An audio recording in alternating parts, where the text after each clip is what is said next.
I was having with some women before the election, and well, I was amazed of their discussion. They were discussing the election of 2025, how Africans were searching on 25 dead or alive. One woman shouted out, fellas, give me your attention. UNC can't win by itself, no election. You see this sitting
She said, I have my safe seats in the safe hands of Caroni. Shipwana Vancouver, straight down to Sipari. I love my people. For 10 years they out in the rain. But when I get back in there, things will never be the same. To all of my people, you must get your rightful place. And I don't care who's sitting there and think I am talking race. You all know what's hurting me. You see that Dr. Rowley? We didn't hide up all we money. The damn man changed the currency. Hey, Africans for sale, for sale. They buying Africans. They buy Africans for sale, for sale, for sale. We buying Africans. We bought out PSA. We got them for 10%. Now I could beat my chest and laugh, cause I know it's money well spent. Africans for sale, for sale, for sale. We buying good or bad. Africans for sale, for sale, for sale. Tobago and Trinidad.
Phenomenon with serious issues, mankind choose to fool around.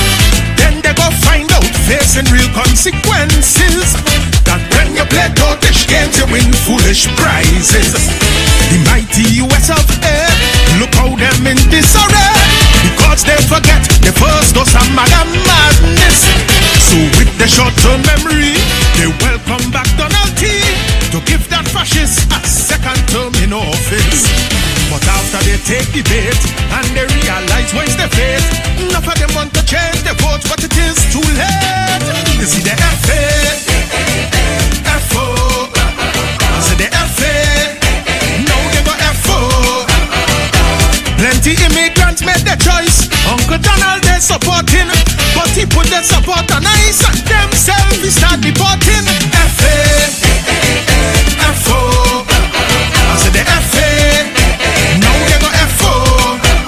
But now Donald breaks in because it now so keen. He naming the Epstein file, so they now studying like they voting a presidential pedophile. FA, FO, I said the FA, now they go FO.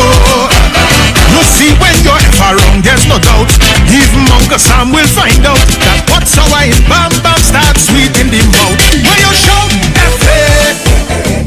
F.O. I tell you that is the call. Oh, say, can you see? You see the call? Give it. Trinidadian love all fours, you know that is the truth. So when America Trump, we just follow suit. If them MAGA morons is America's concern, well, we present government is easily they close. From 2010 to 15, the tenure was so obscene, scandalize the land and destroy we economy. What? Like we miss the free for all, incompetence and bubble. So we bring them back to finish mash up the country. And as they assume their roles, I set a square peg in wrong holes. Now plenty people who help them win a default. Feel the FA, FO. They say the FA, now they go FO. The two worst Alexanders in the world and team make ministers. Mrs. Stroll, and one need our skin and first primer. F-A-F-O. I said the F-A, now we go F-O. Meanwhile, Tanti setting up TNT in people worship where we in place. She should have let the Yankee army plant the red eye in shipping palace. F-A-F-O. I said the F-A, now she go F-O. You see when you're F wrong, there's no doubt. Persona non grata must find out that what's our in Bam Bam starts sweet in she mouth. Sing it out. F-A-F-O.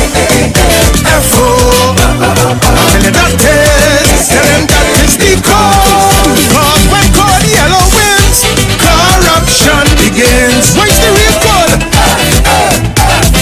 Let me talk to the duck.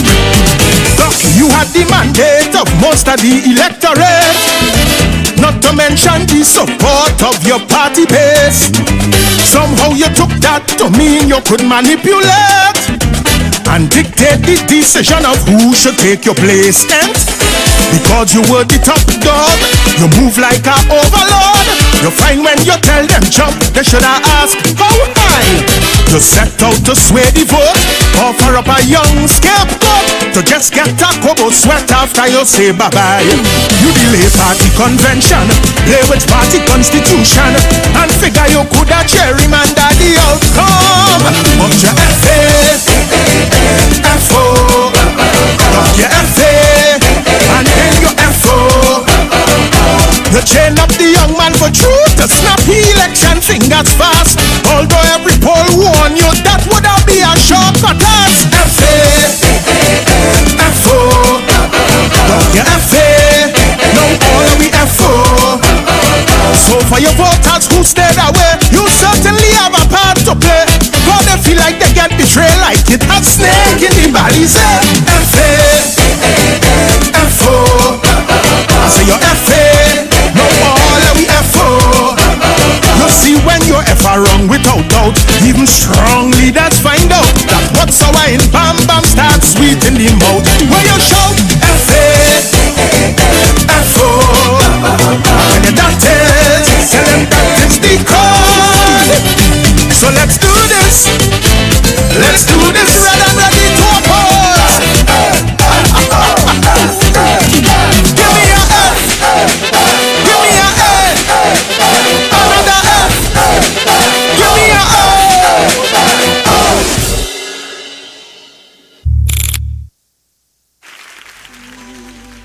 C'est fine.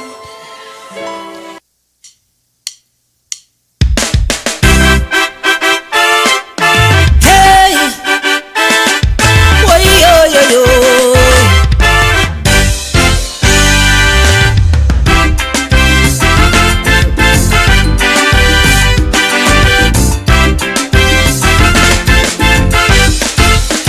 You decided to swing, say you suffer under the PNM.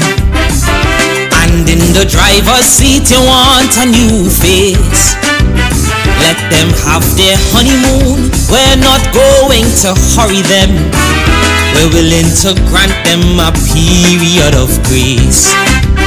But some say it's months they're spending. When is this grace period ending? Others agree to trust the process. Some confounded, some with reasons unfounded. But here is the issue I want to address. How do you feel in your new coat as you sit in your lifeboat with clipboard and pen in hand taking note? How do you feel in this era with fake news and hysteria? Are you wishing you could cast a new vote? Do you feel like a winner? Are you pleased with your returns? Is there a crafty spinner whose deliveries twist and turns? Do you feel victorious? All life now seems torturous. I want you to search deep within. Tell me, do you feel like you win?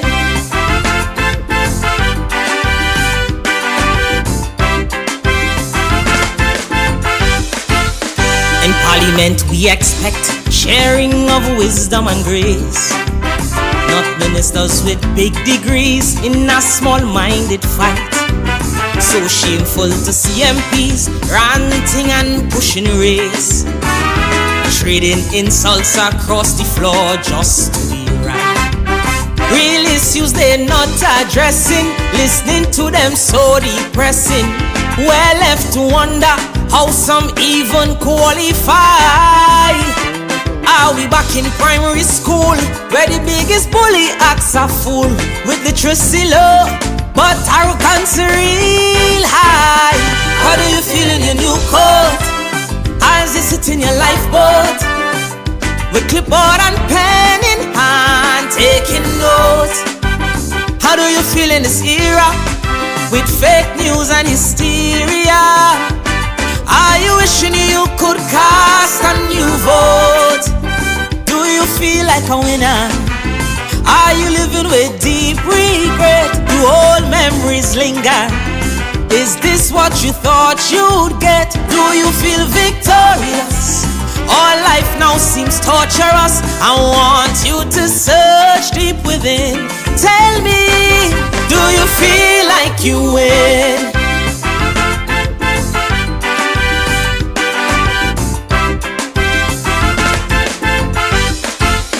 With talks of ill will, we taught the dragon dead. We needed a new guide in all external affairs, with short steps and pillow talk.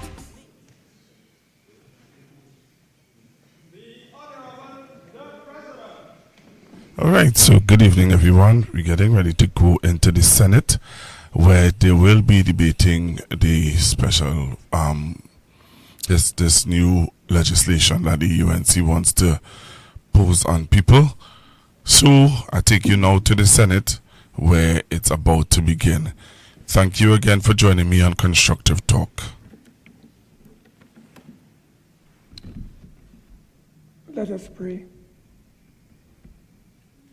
Almighty God, we willingly acknowledge you as the supreme being, most gracious and most merciful.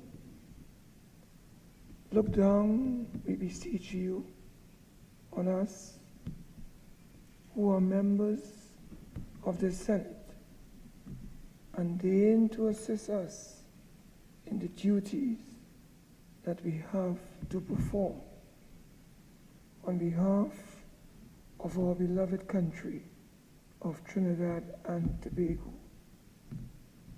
Open our eyes to see truth and help us accept it with all its implications into our lives. Direct us, O Lord, in our deliberations, so that setting aside private interests, unwholesome prejudices, and personal affections, we may treat all matters set before us with honesty, courage, and conviction. Through all we say and do in the Senate, may we give glory and honor to your holy name, inspire confidence in our fellow citizens, and make a positive contribution to the peace and prosperity of our nation. Amen.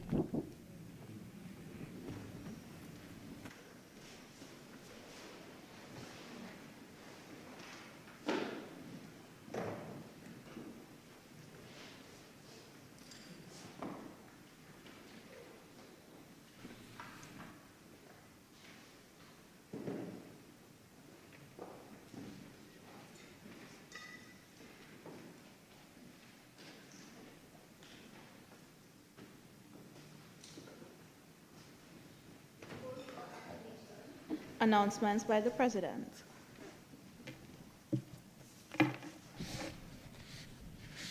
Honorable Senators, I have granted leave of absence to Senator Anthony Vieira, SC, and Senator Sophia Choate, SC, both of whom are out of the country.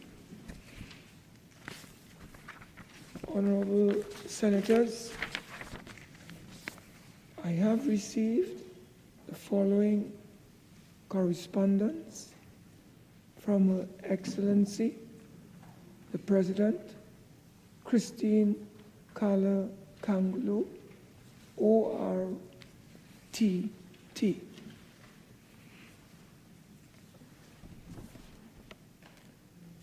By Her Excellency, Christine Kala Kangulu, ORTT, President of the Republic of Trinidad and Tobago, and Commander-in-Chief of the Armed Forces, to Mr. Josh Drayton. Whereas Senator Anthony Vieira, SC, is incapable of performing his duties as a senator by reason of his absence from Trinidad and Tobago.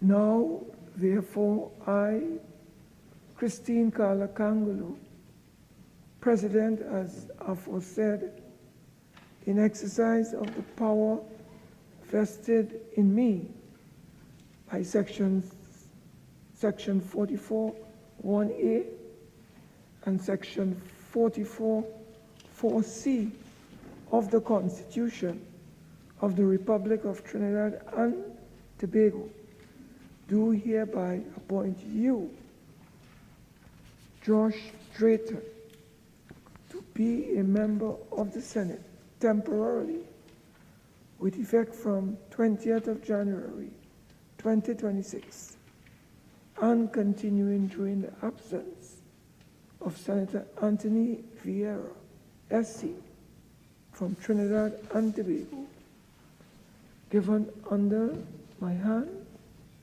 and the seal of the President of the Republic of Trinidad and Tobago at the office of the President, St. Anne's, this 20th day of January 2026.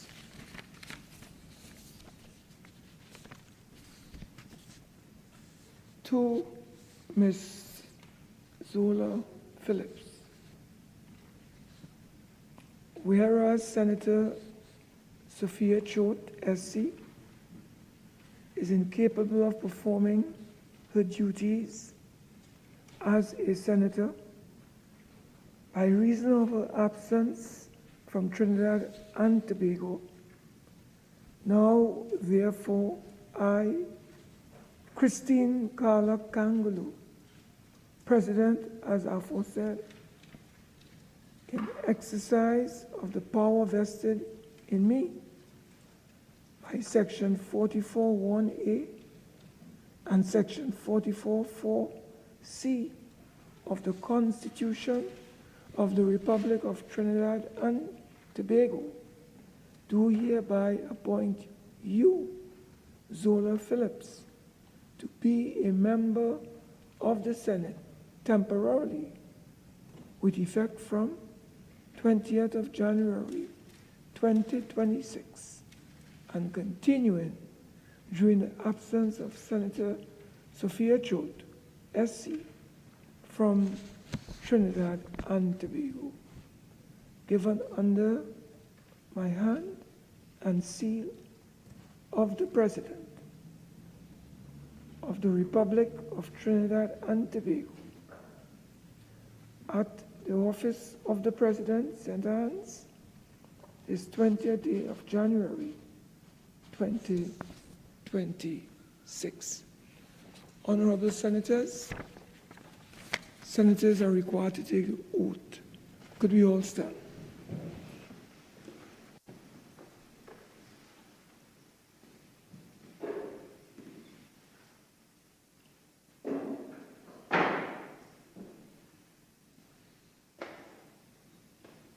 Information provided by speakers and/or presenter on Facebook and YouTube is for general informational purposes only. All information is provided in good faith. However, constructive talk makes no representation or warranty of any kind, express or implied, regarding the accuracy, adequacy, validity, reliability, availability, or completeness of this information. Upon which I am about to enter.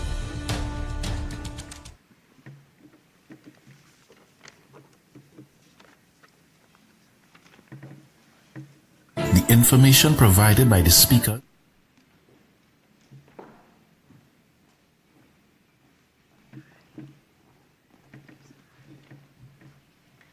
I, Zola Phillips, having been appointed a Member of Parliament, do swear by Almighty God that I will bear true faith and allegiance to Trinidad and Tobago, will uphold the Constitution and the law, and will conscientiously and impartially discharge the responsibilities to the people of Trinidad and Tobago upon which I am about to enter.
Honorable Senator,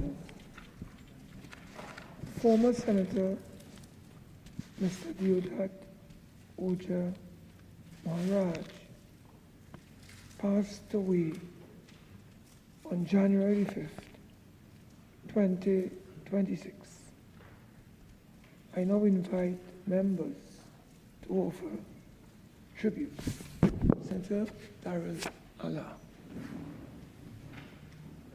Mr. President, I rise to say a few words in tribute to former Senator Deodat Oja Maharaj, who departed this life on the 5th of January 2026.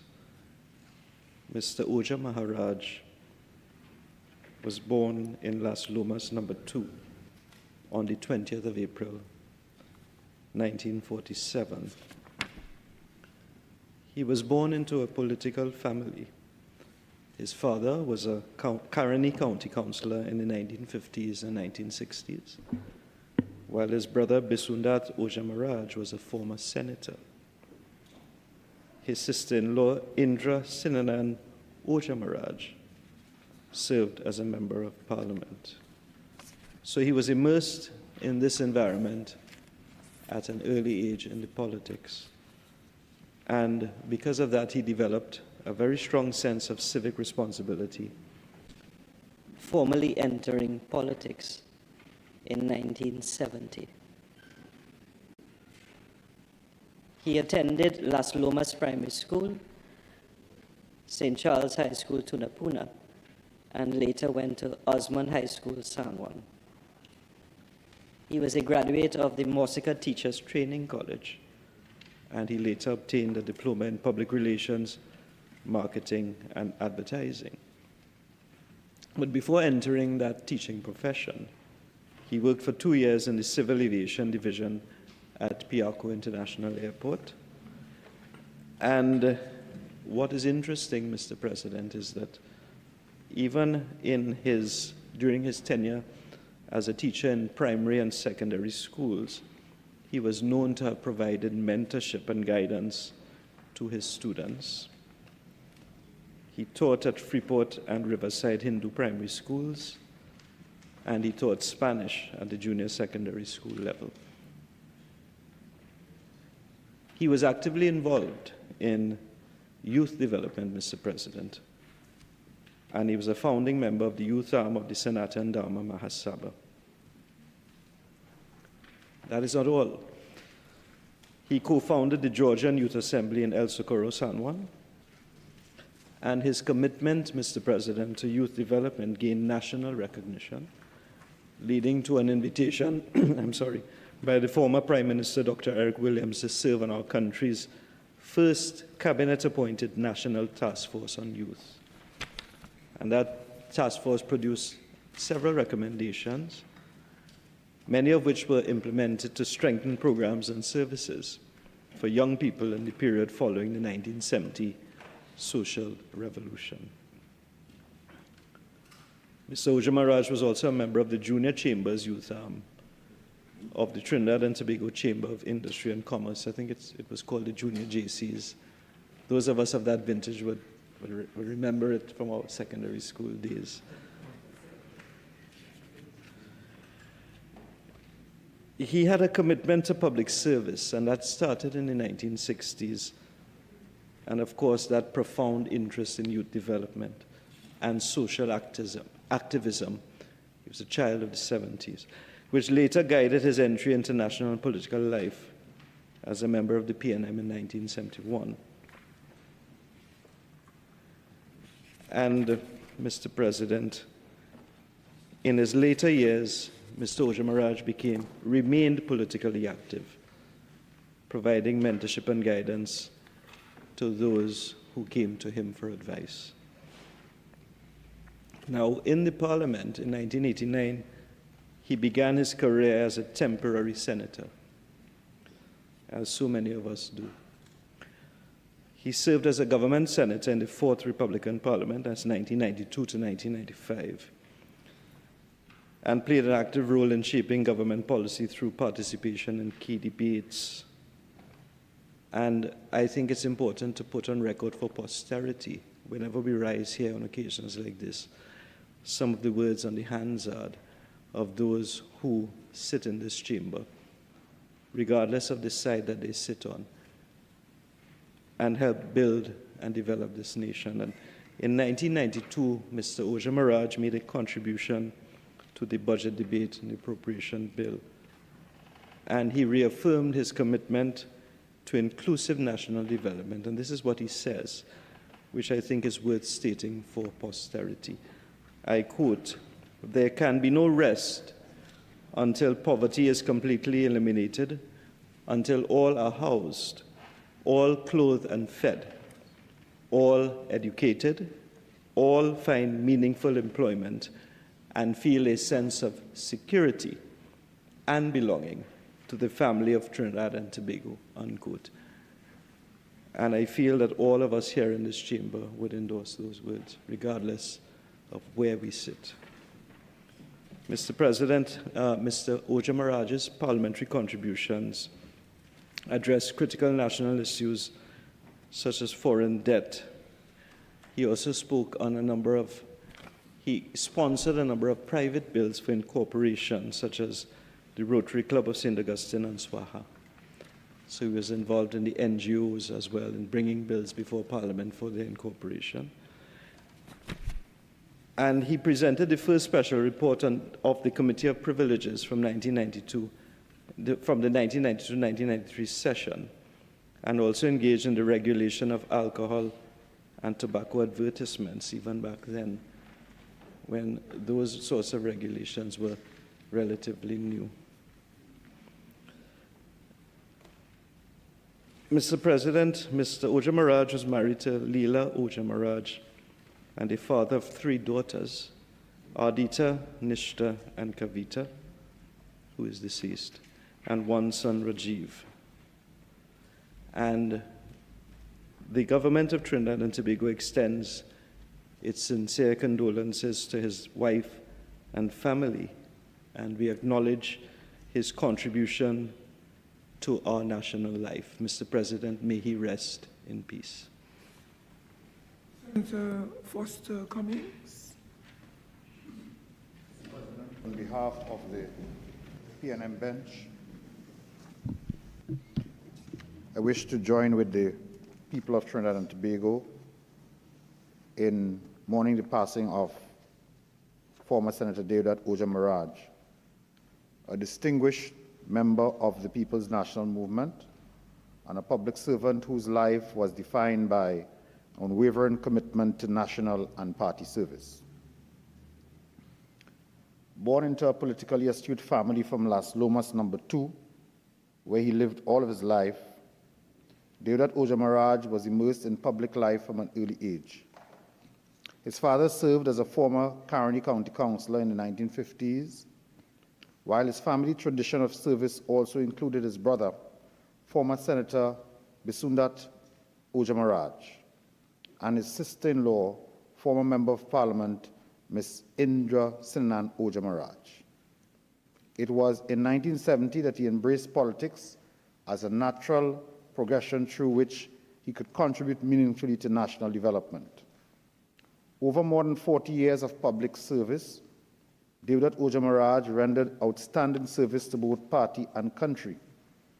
Among the many positions he held were Secretary of the St. Augustine Constituency 1979, founding member of the youth arm of the Sanatan Dharma Mahasabha, member of the Junior Chambers Youth Arm of the Trinidad and Tobago Chamber of Industry and Commerce. He served as a government senator from 1991 to 1995, during which time he also ably assisted the then leader of government business in the Senate. Deodat Oja Maraj also served at several party offices. He was acting General Secretary of the PNM during the 1990s, where he played a pivotal role in the party organization and development. He also worked as a teacher at primary and secondary schools throughout Trinidad. After he left office, he remained politically active, offering guidance, mentorship, and steadfast support to successive generations of party members and citizens. Mr. President, his commitment to youth development gained him national recognition, leading to an invitation by former Prime Minister Dr. Eric Williams to serve on the country's first cabinet-appointed National Task Force on Youth. The task force produced several recommendations, many of which were implemented to strengthen programs and services for young people in the period following the 1970 social revolution. Over more than 40 years of public service, Mr. Oja Maraj served as Assistant General Secretary. I recall when I joined the PNM many years ago, Mr. Deodat Oja Maraj was the officer who signed my approval to join the PNM. He continued his parliamentary career and served as both a temporary and a government senator in the Fourth Republican Parliament in 1992 to 1995. Mr. President, a very humble citizen of Trinidad and Tobago who believed in rural development, youth development, and community empowerment. We express to his family and all members of the community of Las Lomas our sincerest condolences, and may his soul rest in peace. Courtney McNeish. Mr. President, this afternoon I rise on behalf of the independent bench to pay tribute to the life and service of Mr. Deonath Oja Maraj, former government senator, educator, youth advocate, and committed public servant, whose recent passing marks the loss of a devoted son of this republic. Mr. Oja Maraj's life was rooted in service, discipline, and duty, values deeply grounded in his Hindu faith and reflected consistency in both in his personal and public life. Born into a family with a strong tradition of civic engagement, he carried that legacy forward with humility, purpose, guided by the belief that service to country is among the highest of callings. He first entered parliamentary life in 1989 as a temporary senator, and later served as a government senator during the Fourth Republican Parliament between 1992 and 1995. During that period, he brought to this chamber a thoughtful, principled voice, contributing meaningfully to debates on national development, social equity, and governance. His interventions reflected a deep concern for the well-being of ordinary citizens and a strong belief in the inclusive national progress. Mr. President, Mr. Oja Maraj was first and foremost an educator and mentor. Whether in the classroom, through youth organizations, or in national service, he remained deeply committed to empowering young people. His involvement in youth development included his work with Zahatan Dharma Mahasabha and the Georgian Youth Assembly, reflecting a lifelong dedication to nurturing leadership, discipline, and civic responsibility among the next generation. Of particular note was his role in advancing the Swaha Incorporation Bill, a contribution that resonated deeply with the Hindu community and reflected his commitment to faith-based service, cultural preservation, and institutional development. In this, as in many areas of his life, he sought recognition. He sought not recognition, but instead meaningful and lasting impact. Those who served alongside him remember him as a man of quiet strength, integrity, and generosity of spirit. Someone who believed in dialogue over division, mentorship over prominence, and service over self. Even beyond his formal years in Parliament, he remained engaged, offering guidance and counsel to young members of the political community. Mr. President, in the Hindu tradition, life is understood as a sacred journey of drama. Duty carried out with sincerity and purpose. By that measure, the life of Deonath Oja Maraj was one well lived. His legacy endures in the institution he strengthened, the young people he inspired, and the values he upheld. On behalf of the independent bench, I extend sincere condolences to his beloved wife and children and his extended family. May they find comfort in the knowledge that his life's work has left an indelible mark on this nation. May his soul rest in peace.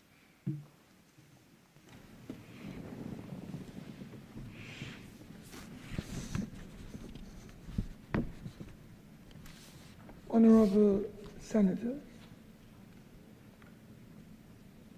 we stand today in solemn reflection on the life and service of a respected colleague and distinguished parliamentarian, former Senator Deodat Oja Maharaj, who passed on January 5th, 2026. We gather in this chamber, the very place where his public duty was exercised, to honor a life defined by commitment to country, service to community, and devotion to principle.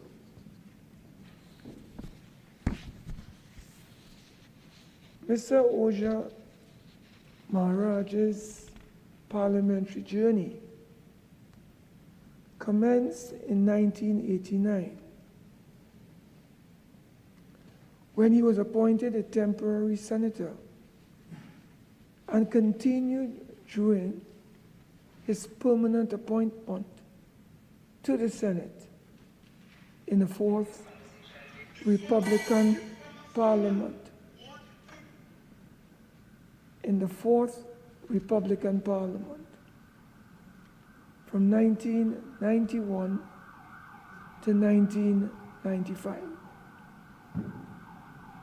He brought into public life a strong foundation shaped by his early career as an educator at both the primary and secondary levels. That grounding nurtured a lifelong passion for youth development, mentorship, and social advocacy, a commitment that remained consistent throughout his political and community service.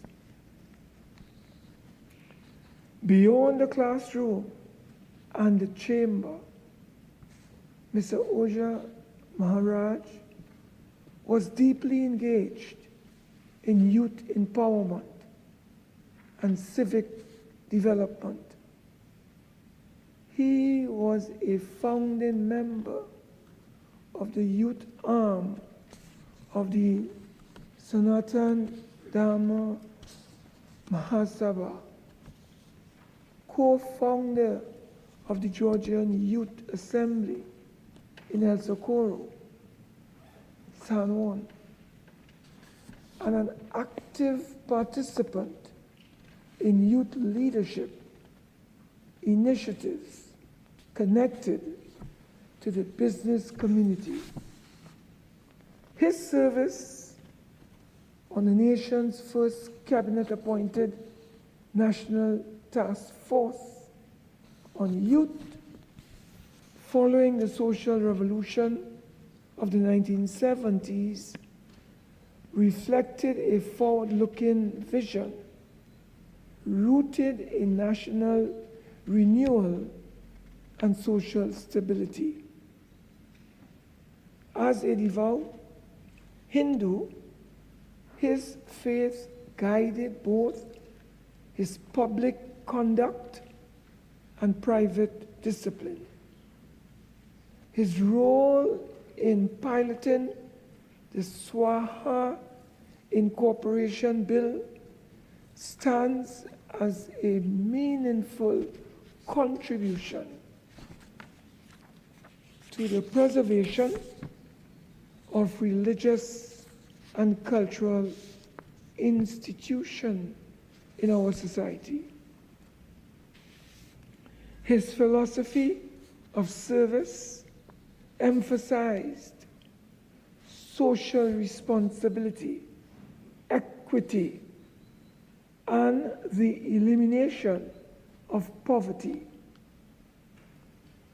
Principles that mirrored a belief that national development must uplift the most vulnerable. I had the opportunity to serve alongside Mr. Oja Maharaj during the 4th Republican Parliament.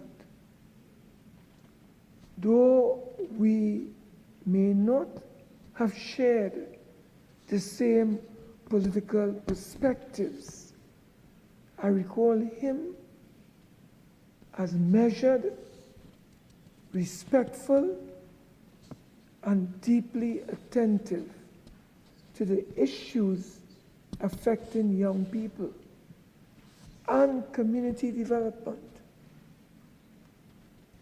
He approached debate with conviction, demonstrating the kindness, the kind of parliamentary temperament that strengthens democratic institutions. Mr. Oja Maharaj devoted over 4 decades to public life as an educator, youth advocate, parliamentarian, and community leader. His legacy reminds us that service is not confined to office alone, but expressed through consistent commitment to people, principles, and progress. Rabindranath Tagore once observed, and I quote, "I slept and dreamt that life was joy. I awoke and saw that life was service. I acted and behold, service was joy." End of quote. These words captured the spirit of a life such as the one lived by Mr. Oja Maharaj, devoted to purposeful service. And so I stand here today to place on record my respect, appreciation, and sincerest condolences on behalf of all honorable members of the Senate and the staff of the Office of the Parliament of the Republic of Trinidad and Tobago, as we offer well wishes, strength, and comfort to the Maharaj's family during this time of loss. May his soul attain peace and liberation in accordance with Hindu faith. May his memory continue to inspire service and integrity among us all. Honorable Senators, I now ask that we stand and observe a minute of silence as a mark of respect.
May his soul rest in peace. Thank you, Honorable.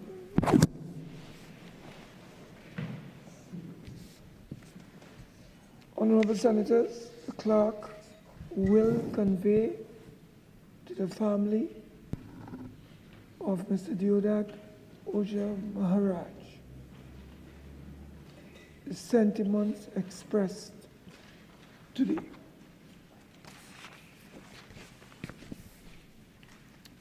Honorable Senators, former Senator Dr. Sahadio Basdio passed away on January the 11th, 2026. I now invite members to offer tributes. Senator the Honorable Darrell Allah. Mr. President, I rise once more, and this time to pay tribute to former Senator Dr. Sahadio Basdio, who passed away on the 11th of December 2025. Dr. Basdio was born in Rosilac, South Trinidad, and he attended St. Benedict's College, graduating from that institution in 1964. I can't resist the temptation to say that St. Benedict's College is a very important institution in San Fernando. It is from that institution that Presentation College San Fernando was given birth. And we all know that Presentation College San Fernando is the best secondary school in the country. Get back focused. Good Southman, he studied at Brandon University in Canada, and the University of Calgary in Canada. And Dr. Basdio earned his doctorate at Dalhousie University, Halifax, Canada. Dr. Basdio was a distinguished academic and a public servant in the true sense of the word. He started teaching. He taught history at St. Benedict's College from 1965 to 1967. He was professor of history at the University of the West Indies. He was also a professor of history and international relations at the Okanagan College in British Columbia, Canada, and he retired there as Professor Emeritus. He was appointed an opposition senator in November 1981, and in February 1988, he was appointed a government senator and Minister of External Affairs and International Trade.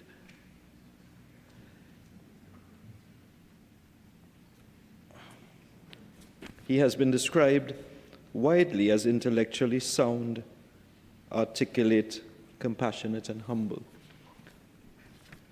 And I think he had written several books and articles, and I think most notably, there are two I wish to mention. One is a textbook, Labor Organization and Labor Reform in Trinidad and Tobago, 1919 to 1939, which was published in 2003. And also a book called The Foreign Relations of Trinidad and Tobago, 1962 to 2000, which was his last publication in 2001, well, which was published in 2007. He served as an opposition senator during the second Republican Parliament and as Minister of External Affairs and International Trade during the third Parliament.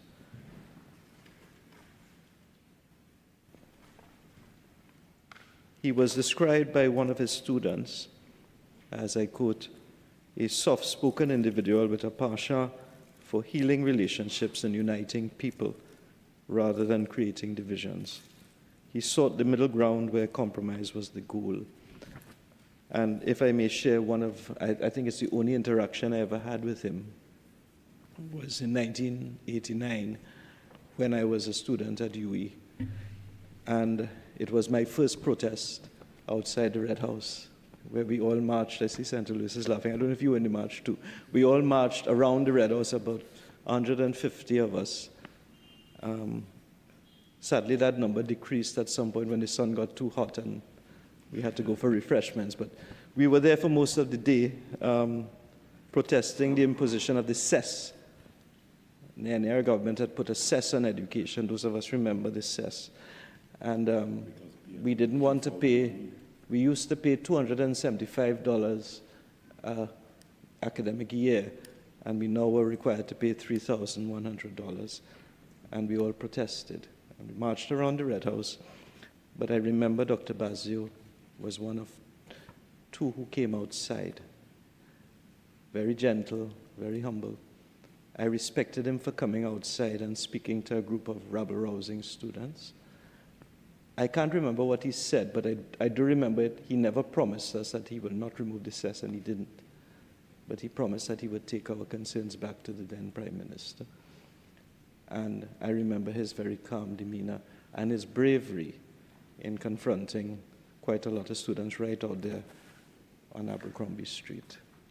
We continued the protest after he left, but that remained in my memory, his humility. And that's how I remember him. No, I wasn't a Bajan, it was a protest. It was my first protest, it's not my last.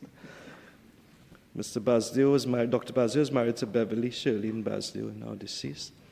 And together they shared 3 sons, Naren, Devin, and Christian. There's another anecdote by one of those who knew him.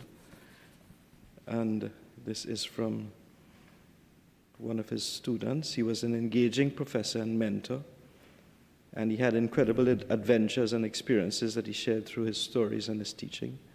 He'll be remembered dearly. This is from a student called D. Hurren. So he was someone who impacted the lives of those he taught with his humility and his intellectual rigor. Mr. President, the government of Trinidad and Tobago and those of us on this side once again acknowledge his contribution to national life, to intellectual life, his contribution to publications about Trinidad and Tobago, and to his contribution to national development. We wish through you to convey our heartfelt condolences to his family, to his wife and family. And may he rest in peace. Thank you, Mr. President.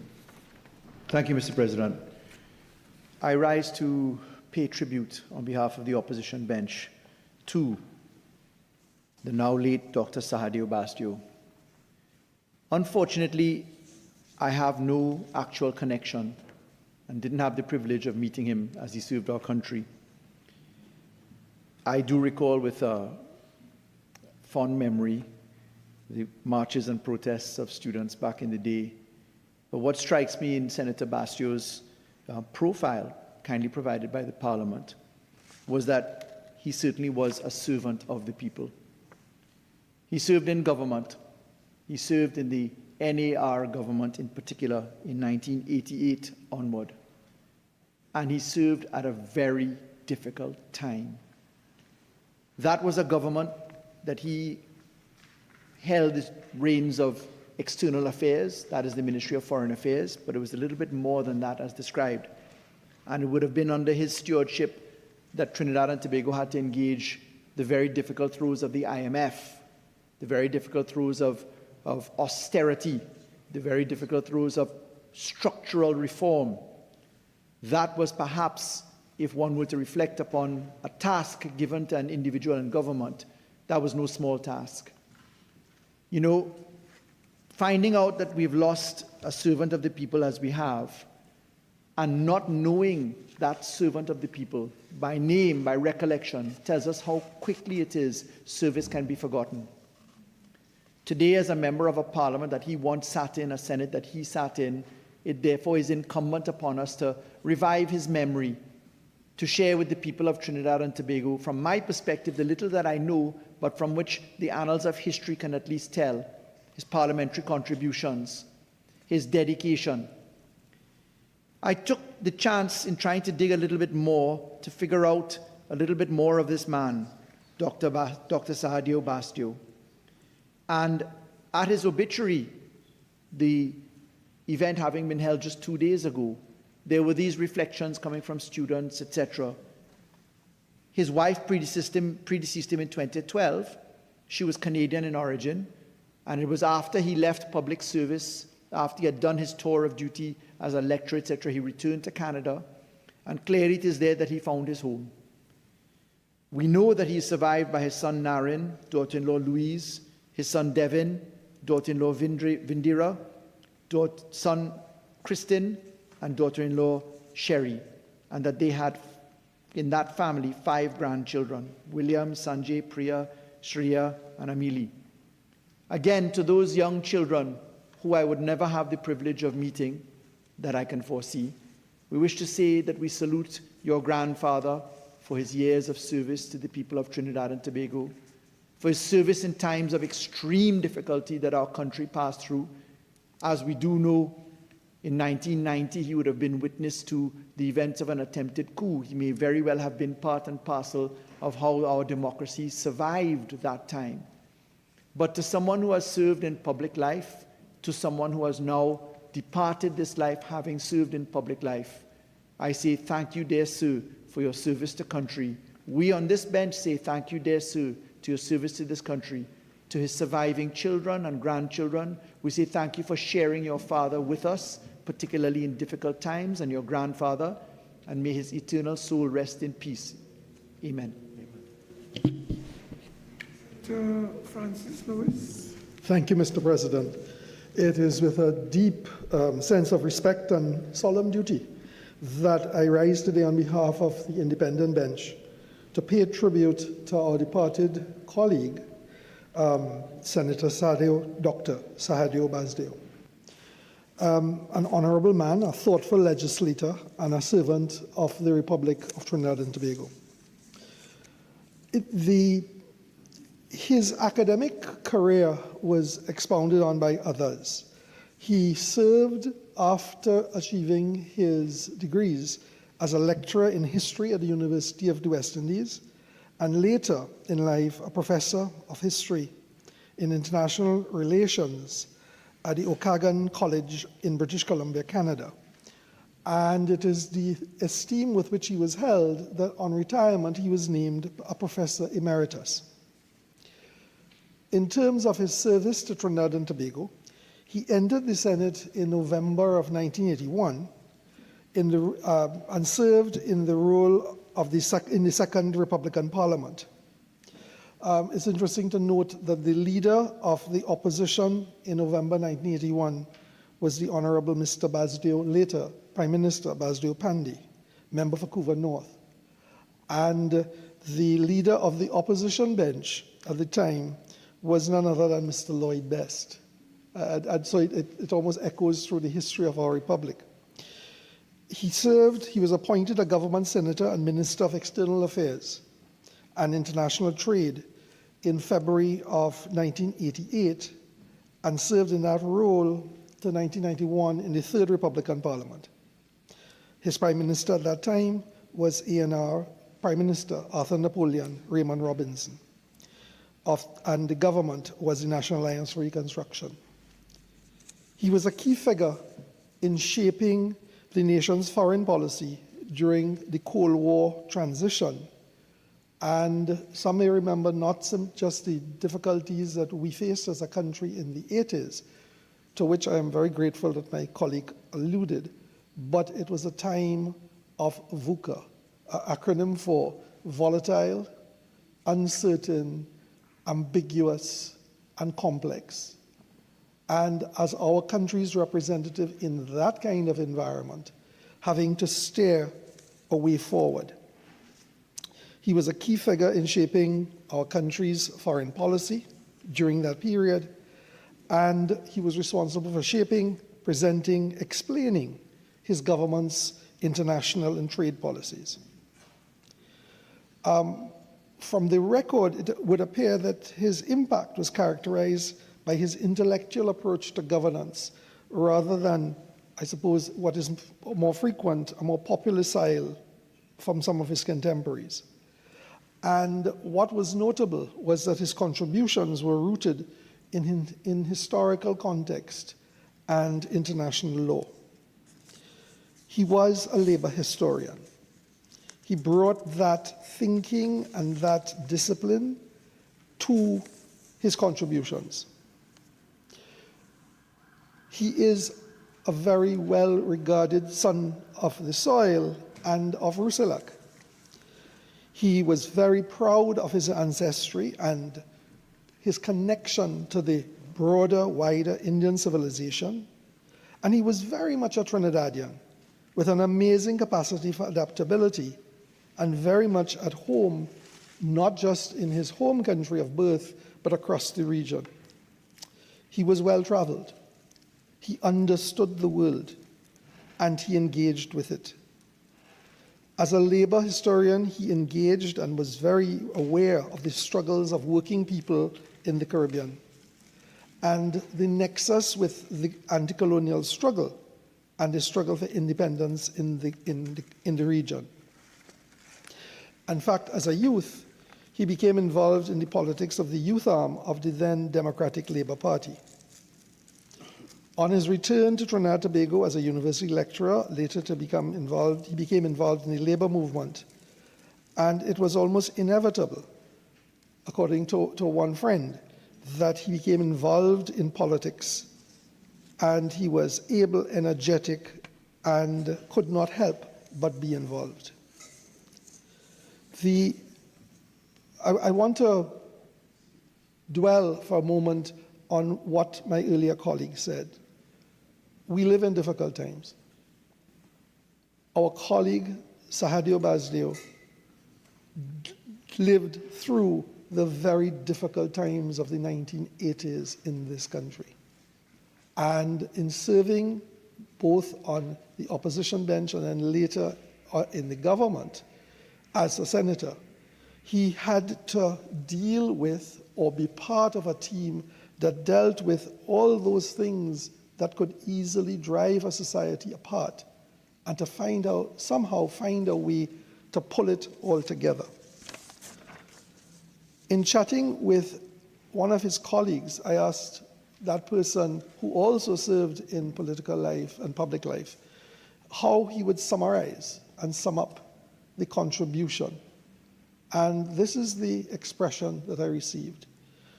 Dr. Sahadio Basdeo was first and foremost a nationalist. He understood the struggle of working people.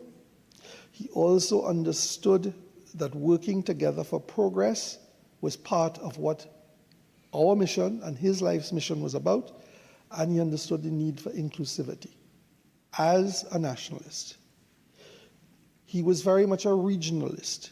He believed in the idea of the Caribbean, in the role and the responsibilities of small island states, and in particular of the powers of alliance and of partnerships with others and trying to find common ground.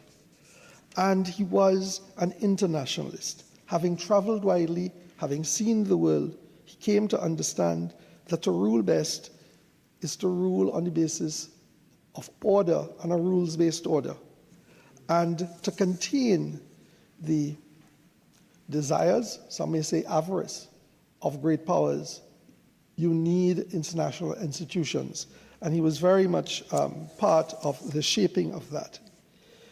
He informed parliamentary debate with his scholarship. He led our foreign affairs and led it admirably. And he brought to all of his endeavors a very strong academic focus rooted in evidence, rooted in history, shaping the perspectives of history and all that carries forward from that. And so, on behalf of the bench, I extend to his family our condolences, and I thank you, Mr. President, for the opportunity to make this presentation.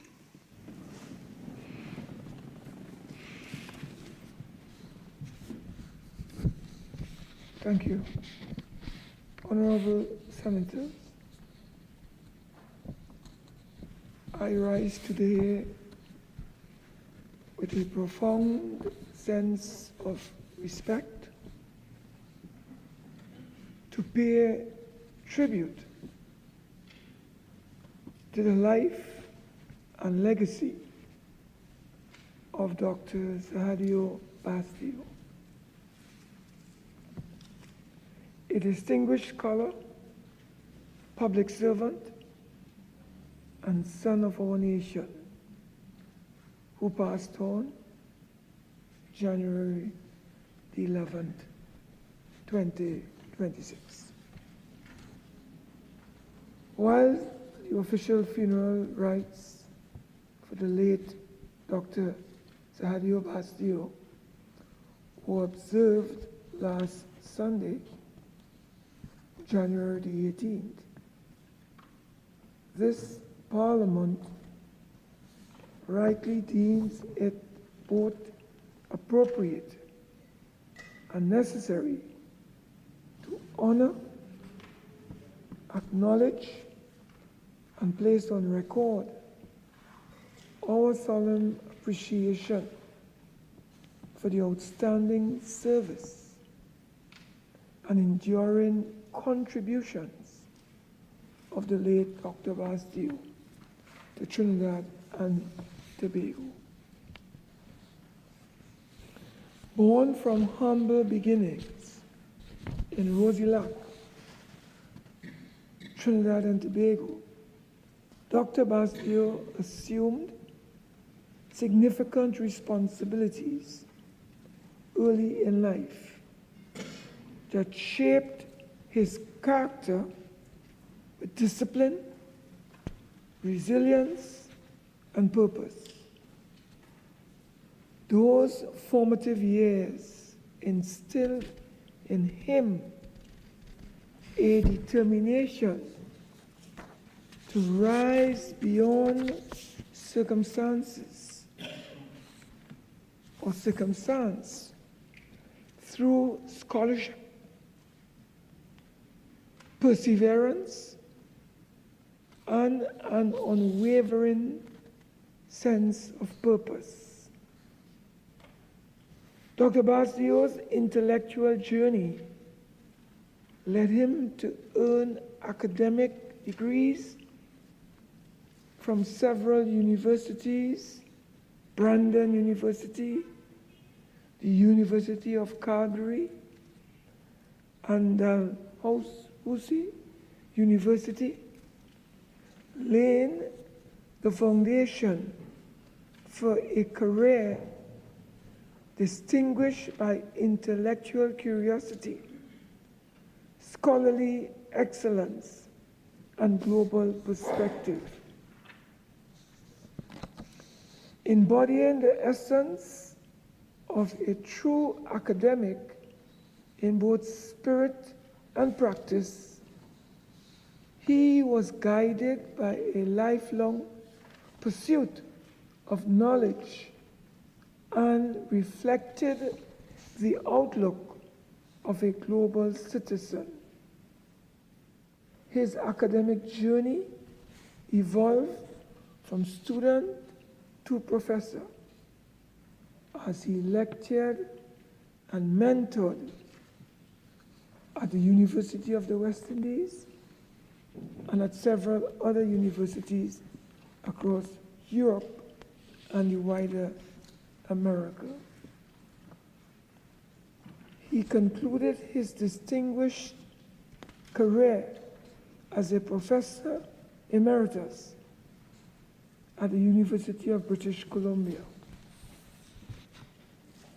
Energetic, passionate, and deeply engaging, many of Dr. Basdio's students fondly recall his extraordinary ability to bring history vividly to life. A well-articulated historian, composed, astute, and firmly grounded in values of unity, Dr. Basdio's decade-long public service to his country was guided by the ethos of peace and an unwavering commitment to equity for all people. A Appointed as an opposition senator in November of 1981, he served during the second and third Republican Parliament,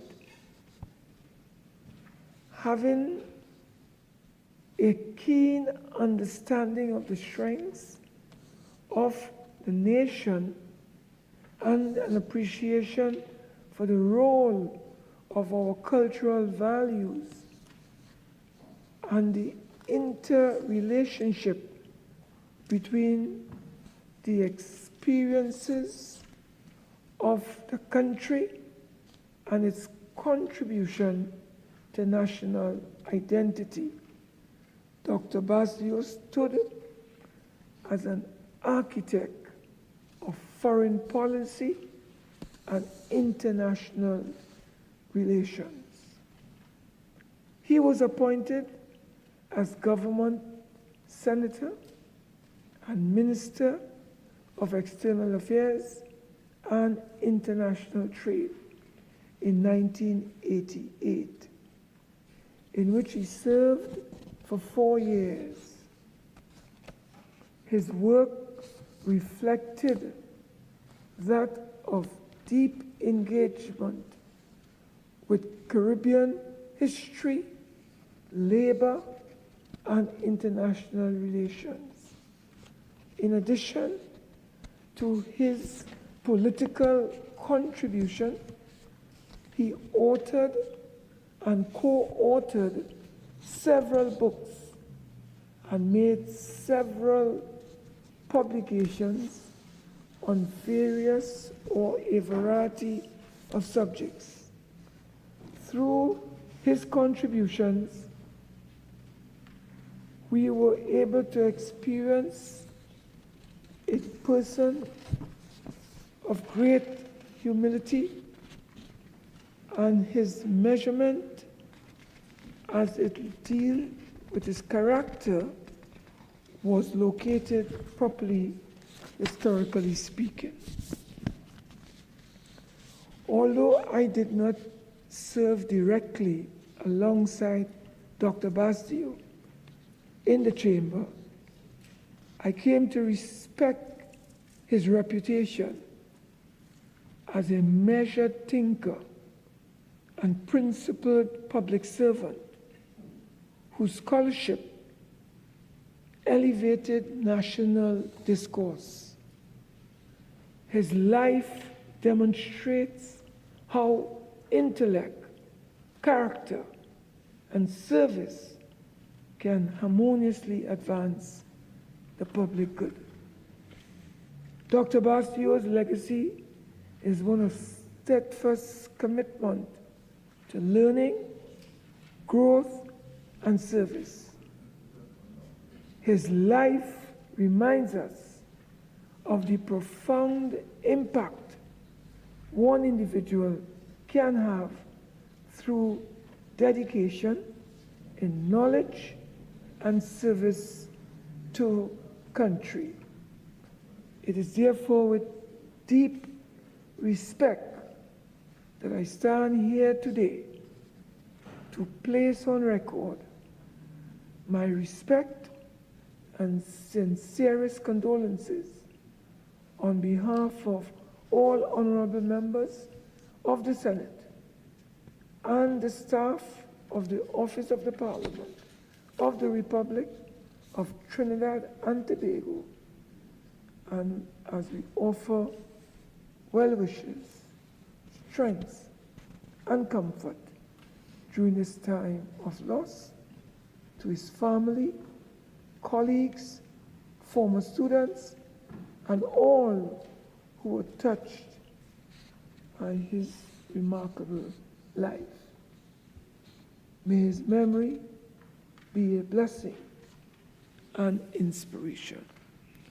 Honorable members, may we all stand and observe a minute of silence as a mark of respect.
Thank you.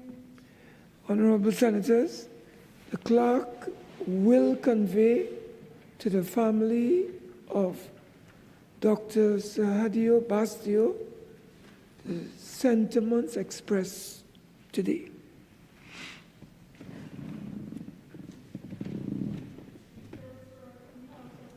The Tobago House of Assembly Amendment Bill 2026 in the name of the Prime Minister. The Honorable Attorney General.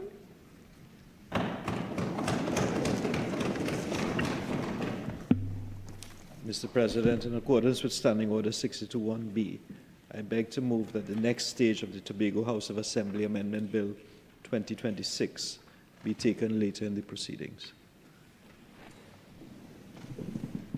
Honorable Senators, the question is that the next stage of the Tobago House of Assembly Amendment Bill 2026 be taken later in the proceedings. Those in favor say aye. Those against say no. I think the ayes have it. The next stage of the Tobago House of Assembly Amendment Bill 2026 will be taken later in the proceedings. Clerk. The Motor Vehicles and Road Traffic Amendment Bill 2026 in the name of the Attorney General. The Honorable Attorney General. In accordance with Standing Order 621B, I beg to move that the next stage of the Motor Vehicles and Road Traffic Amendment Bill 2026 be taken later in the proceedings. Honorable Senators, the question is that the next stage of the Motor Vehicles and Road Traffic Amendment Bill 2026 be taken later in the proceedings. Those in favor say aye. Those against say no. I think the ayes have it. The next stage of the Motor Vehicles and Road Traffic Amendment Bill 2026 will be taken later in the proceedings. The Law Reform, Zones of Special Operations, Special Security and Community Development Measures Bill 2026 in the name of the Attorney General.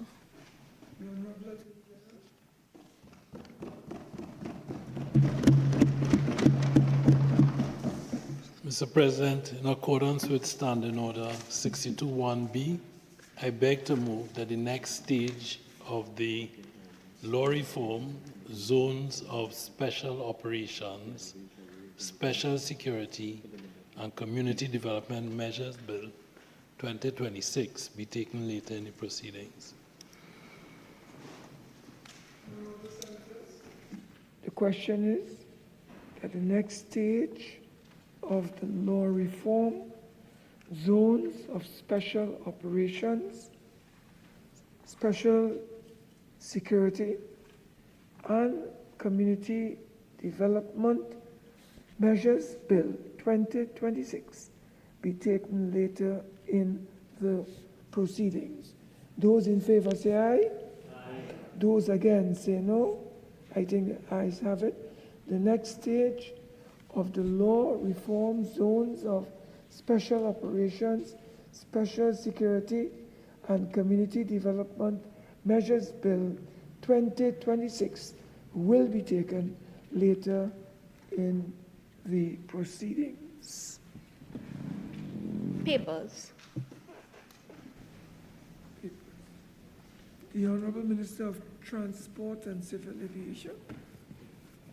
Mr. President, I have the honor to lay on the table the following papers as listed on the order paper in my name: the Priority Bus Route Special Roads Toll Amendment Regulations 2025, the Motor Vehicles and Road Traffic Amendment Number 2 Regulations 2025, and the Motor Vehicles and Road Traffic Amendment to the 9th Schedule Number 3 Order 2025. The Minister of Planning, Economic Affairs and Development, and the Minister in the Ministry of Finance. Mr. President, I have the honor to lay on the table the following papers as listed on the order paper in my name and in the name of the Minister of Finance. The statutory instruments as follows: the Virtual Assets and Virtual Assets Service Providers Forms and Fees Regulations 2025, the National Insurance Contribution Amendment Regulations 2025, and the Value Added Tax Amendment to Schedule 2, Number 3, Order 2025, the National Climate Change Policy 2025, the reports of the Auditor General of the Republic of Trinidad and Tobago on financial statements as follows: the Miaro Rio Claro Regional Corporation for the financial year ended September 30th, 2013, the National Institute of Higher Education, Research, Science and Technology for the year ended December 31st, 2014, and the National Academy for the Performing Arts for the financial year ended September 30th, 2023. The Annual Administrative Report for the Ministry of Finance for the fiscal year 2023-2024. Minister of Agriculture and Fisheries. Mr. President, I have the honor to lay on the table the following paper as listed on the order paper in my name: the Animals Importation Control Amendment Regulations 2025. And skills training. Mr. President, I have the honor to lay on the table the following paper as listed in the order paper in my name: the Annual Administrative Report of the Youth Training and Employment Partnership Program Limited for the fiscal year 2022 to 2023. The Honorable Attorney General. Mr. President, I have the honor to lay on the table the following paper as listed on the order paper in the name of the Honorable Attorney General. This is the annual report of the Anti-Terrorism Unit for the period 2024 to 2025. Vice President. Mr. President, I have the honor to lay on the table the following paper as listed on the order paper in my name: the annual report of the Statutory Authority Service Commission for the year ended December 31st, 2024. Leader of Government Business. Mr. President, I have the honor to lay on the table the following papers as listed on the order paper in the name of the Minister of Homeland Security. The statutory instruments as follows: the Immigration Amendment Regulations 2025, the Immigration Amendment Number 2 Regulations 2025, the Citizenship of the Republic of Trinidad and Tobago Amendment Regulations 2025, and lastly, the Firearms Amendment Regulations 2025. Questions for oral answer. Leader of Government Business. Mr. President, in accordance with Standing Order 2714, I would ask for a deferral of 14 days for the answer to that question.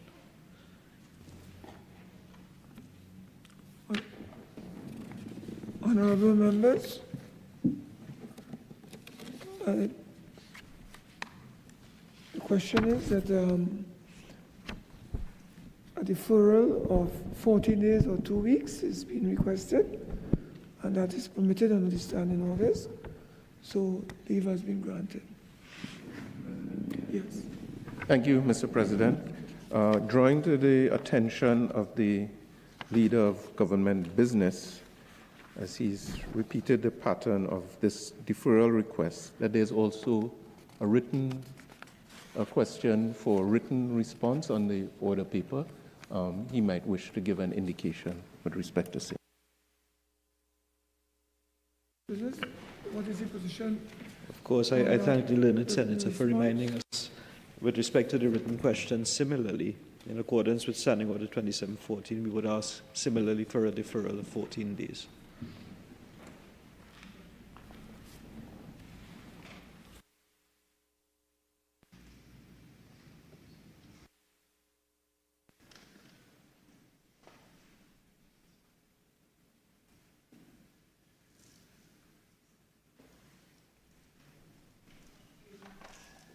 The leave to defer for 2 weeks is accepted, has been approved.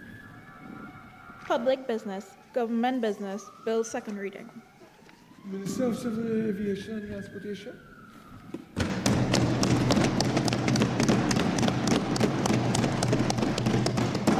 Mr. President, I beg to move that a bill entitled An Act to Amend the Motor Vehicles and Road Traffic Act, Chapter 4850, for the introduction and implementation of a fixed penalty warning for specific traffic violations in the 9th schedule and related matters now be read a second time.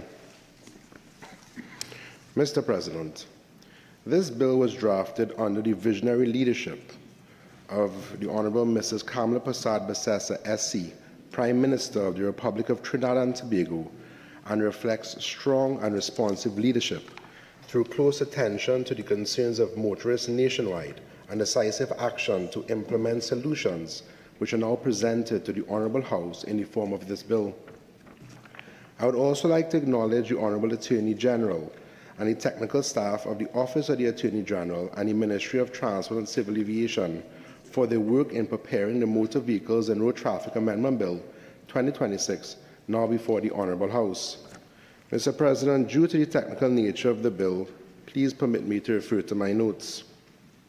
Mr. President, the primary objective of this bill is the implementation of mandatory fixed penalty warnings for specific traffic violations in the 9th schedule. At present, the existing legislative framework relies heavily on prosecution-based enforcement for a wide range of traffic offences. This approach has placed significant pressure on law enforcement agencies, members of the public, and the courts, often resulting in delays and increased administrative burdens. Mr. President, this bill seeks to address these challenges through the introduction of a fixed penalty warning system for traffic violations. This system would allow certain offences to be dealt with administratively without the immediate issuance of a fixed penalty notice, while still preserving accountability and deterrence. Mr. President, the Motor Vehicles and Road Traffic Amendment Act No. 9 of 2017 amended Section 81(1) of the Motor Vehicles and Road Traffic Act, Chapter 4850, states that a constable may issue a fixed penalty notice to a driver who is found to be in violation of the law. This wording deliberately confers a measure of discretion on the enforcement officer, recognizing that traffic enforcement must at times be exercised with sound judgment and fairness. However, experience since the enactment of that amendment has shown that the exercise of the discretion can be uneven and inconsistent across Trinidad and Tobago. In the absence of a structured warning framework, two drivers committing the same violation may face different outcomes. One may receive a fixed penalty notice, while the other may receive an informal warning based solely on subjective judgment of the individual officer. If left unregulated, this situation risks undermining public confidence in law enforcement and may give rise to perceptions of unfairness or discrimination, which are inconsistent with constitutional principles. We have examined the data and note that for 2024 and 2025, a total of 27,554 fixed penalty notices were issued for the 18 specific traffic violations that we have identified for the fixed penalty warning in this amendment. Of that total, 14,887 fixed penalty notices were issued in 2024 and 12,667 were issued in 2025. In addition, there have been 1,414 documented warnings issued during 2024 and 1,091 documented warnings issued in 2025 to motorists in respect to traffic violations. This therefore shows that drivers stopped for the same traffic violations were in some cases given fixed penalty notices and in some cases were given warnings. Furthermore, it is acknowledged that there are circumstances in which the immediate issuance of fixed penalty notices may not always be the most appropriate response. This includes situations where the nature of the violation is such that the driver may not have been immediately aware of the offense, or where the contravention may have occurred shortly before it was detected by law enforcement. In these circumstances, the absence of a structured warning system can lead to uncertainty, inconsistency in enforcement practices, and perceptions of unfairness among motorists, as previously highlighted. This is a serious concern because the exercise of statutory discretion by the authorities must always conform to the fundamental principles of the Constitution, including the rule of law, equity before the law, and procedural fairness. While Parliament has lawfully conferred discretion on law enforcement agencies through the use of the words may issue a fixed penalty notice, that discretion cannot be exercised in an arbitrary, inconsistent, or unguided manner. Where discretion is applied differently to motorists without clear standards or safeguards, it gives rise to concerns of unequal treatment and undermines the guarantee that the law may be applied fairly and consistently. It is therefore necessary to establish a clear, transparent, and uniform framework. This is precisely the rule by this warning system, which provides a balanced approach between accountability and fairness. Mr. President, this amendment to the legislation has received broad stakeholder support, including from the Trinidad and Tobago Police Service and the Licensing Authority. I will now provide a detailed overview of the clauses of the bill to this House. This bill comprises 8 clauses, and I would also wish to make it clear that the government has not sought to reinvent the wheel with the fixed penalty warning system. In fact, this bill represents tried and tested legislative constructs used in similar circumstances, which I will discuss later on. Clause 1 of the bill provides for the short title. Clause 2 provides for the commencement of the Act by proclamation of the President. Clause 3 defines the Act used throughout the bill to mean the Motor Vehicles and Road Traffic Act.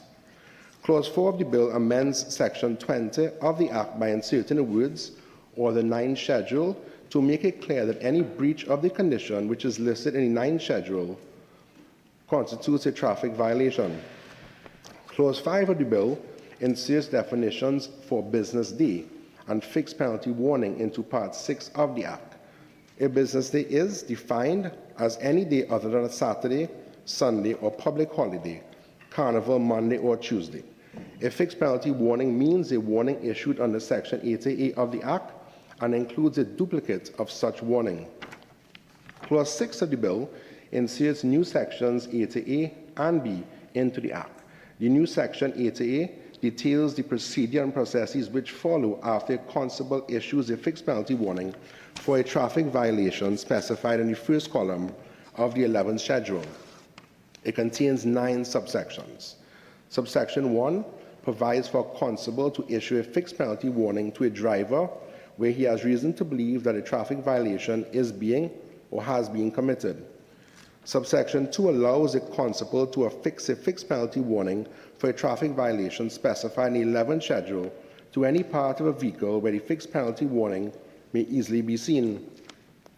Subsection 3 provides that the owner of the vehicle on which the fixed penalty warning was affixed shall be presumed to be the person liable for the traffic violation mentioned in the fixed penalty warning. Subsections 4 and 5 of Section 80A provide only that the driver, someone under the driver's authority, or the person liable for the traffic violation shall remove the fixed penalty warning that is affixed to a vehicle.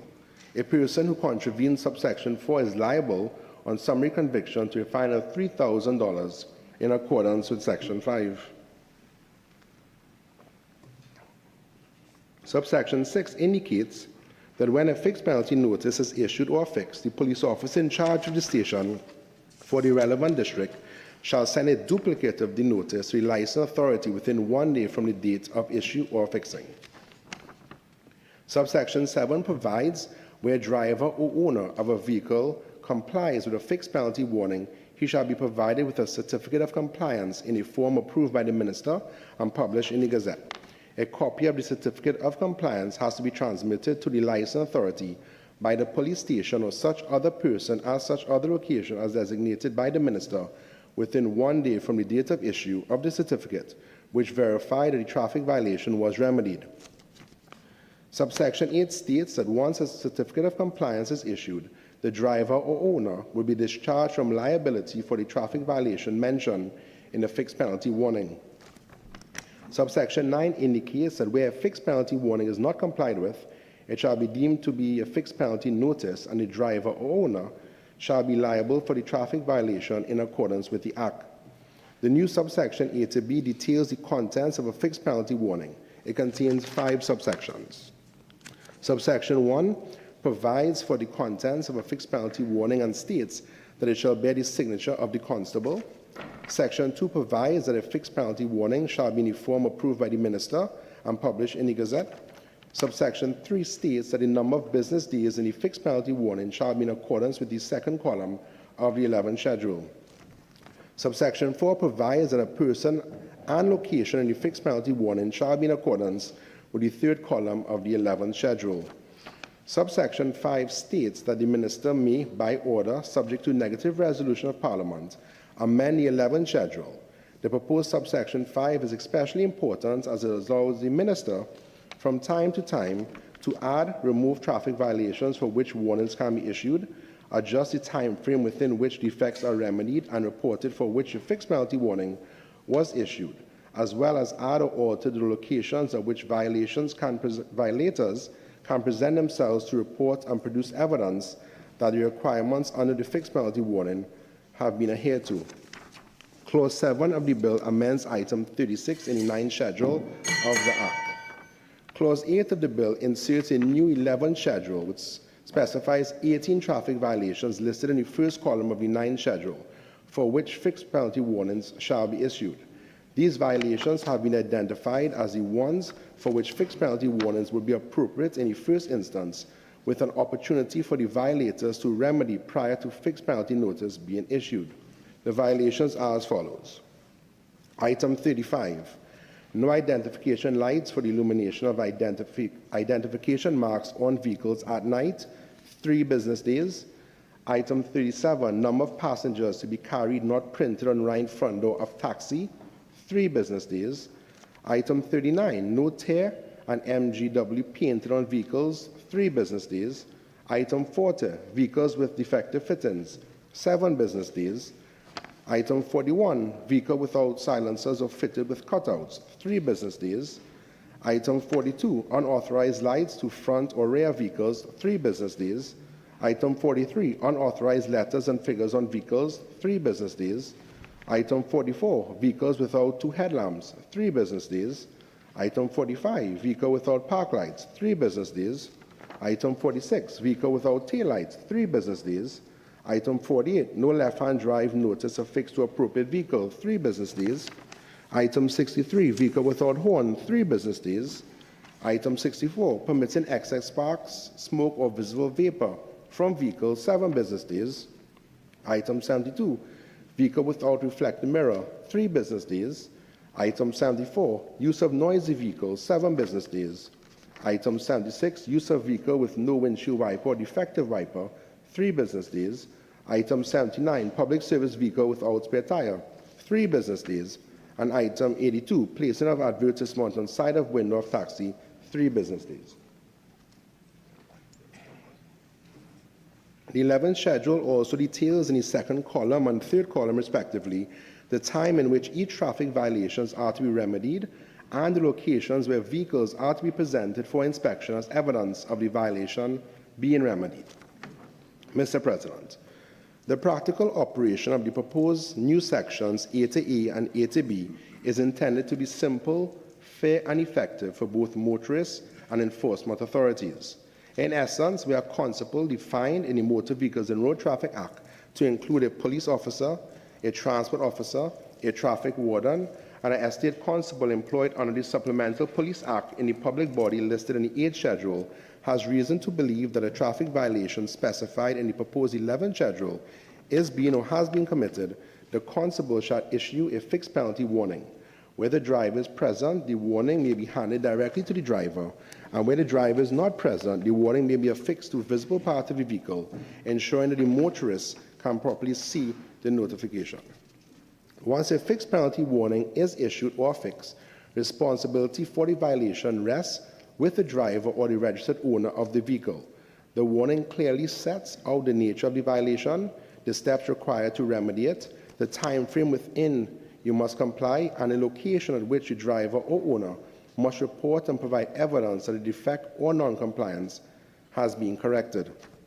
The owner or driver is then afforded a reasonable amount of time, either 3 or 7 business days window to fix the violation. After doing so, the driver or owner is required to report to a police station, an office of the licensing authority, or another location as specified in the warning, and to produce evidence of compliance within the prescribed period. Upon satisfactory verification, the driver owner will be issued a certificate of compliance. That certificate serves as confirmation that the requirements of the fixed penalty warning have been met and results in the driver or owner being discharged from any further liability in with respect to the violation. The matter is thereby resolved without the need for a fine, court proceedings, or further enforcement action. However, in the event the driver owner fails to remedy the defect, the warning will be converted automatically to a fixed penalty notice. Mr. President, the Ministry has conducted several stakeholder meetings to put the infrastructure in place. This amendment bill is fully aligned with regional and international best practice. Within CARICOM, St. Lucia operates a warning-based system on its motor vehicle legislation, which allows motorists to be notified of breaches and given an opportunity to comply before penalties are imposed. In the United States, several states, including New York and Indiana, use formal written warnings and require defects to be corrected and reported before fines are imposed. In the South Pacific, Fiji operates a defect order system under which vehicles found to have defects may be directed to those to be corrected. Perhaps most importantly, South Australia, under Section 145 of its Road Traffic Act, operates a structured defect notice system that requires defects to be formally recorded, repaired, verified, and cleared before a vehicle may return to normal use. Mr. President, this framework is very similar to what we are proposing in this amendment bill, a structured, traceable, and enforceable warning system that improves safety, compliance, and accountability. This bill reflects a balanced approach that recognizes not only the importance of road safety, but also the need for efficiency and fairness in the administration of justice. Under this framework, warnings may be issued for certain offenses, with escalation to fines or prosecution where necessary. As a result, penalties become proportionate to risk and severity rather than automatic. This therefore encourages a corrective approach rather than a penalty-driven system. There are situations where the defect arises shortly before it is detected, giving the driver little or no opportunity to correct it. A structured warning allows an enforcement officer to draw the issue to the driver's attention, provide guidance, and allow the driver an opportunity to rectify the breach before action is taken, ensuring enforcement remains fair and reasonable. The system can help build trust between the motoring public and enforcement agencies.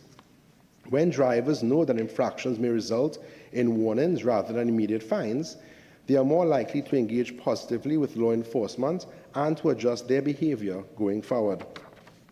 While there have been a reduction in numbers between 2024 and 2025, over 10,000 violations were recorded in both instances.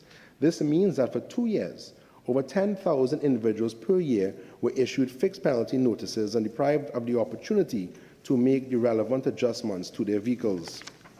For 2026 thus far, the record showed that over 50 warnings were issued to drivers relating to the 18 traffic violations identified in this amendment bill, and over 230 fixed penalty notices were issued. By introducing fixed penalty warnings for the 18 violations, it is expected that there will be a significant reduction in the number of fixed penalty notices issued. Individuals will now be given the opportunity to remedy any violation brought to their attention by a constable under the Act, and to do so within a reasonable period of time. Furthermore, Mr. President, the fixed penalty warning system allows the motorist the opportunity for early detection of traffic violations which would, in any event, be identified by examiners at inspection stations. Drivers and registered owners are therefore already expected to have their motor vehicles free from defects, so there's no additional burden being now implemented to have their vehicles in good condition on our nation's roads.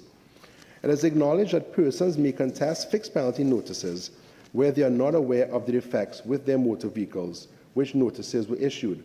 By issuing warnings instead of giving persons an opportunity to fix the defects, there will be over time a reduction on the burden of the courts, as such matters will be diverted away from the court system.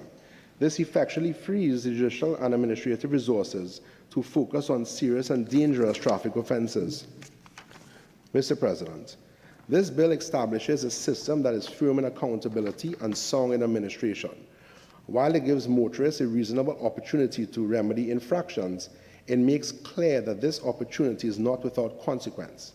Where a motorist fails to correct the defect or report it to the authorities, the fixed penalty warning automatically converts to a fixed penalty notice, and the prescribed fine becomes payable as if the notice had been issued in the first instance. This approach deals Mr. President. Mr. President, the bill establishes a clear and efficient administrative framework.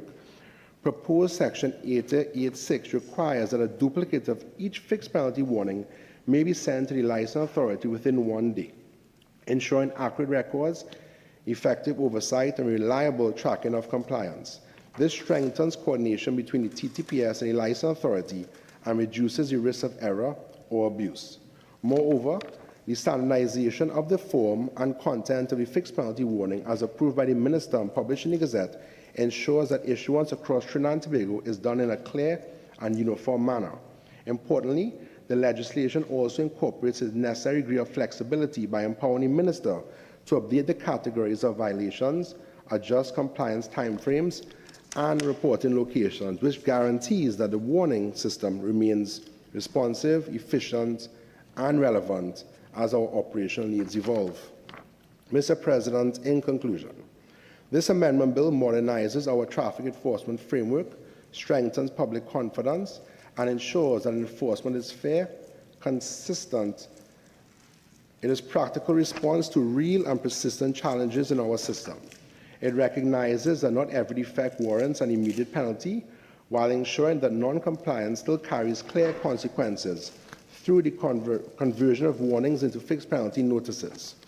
This is not experimental legislation. It is grounded in proven regional and international practice, informed by data and supported by stakeholders. Its success will lie in careful and structured implementation, which this government is committed to. I therefore commend this bill to the House and urge all honourable members to support its passage. Mr. President, I beg to move.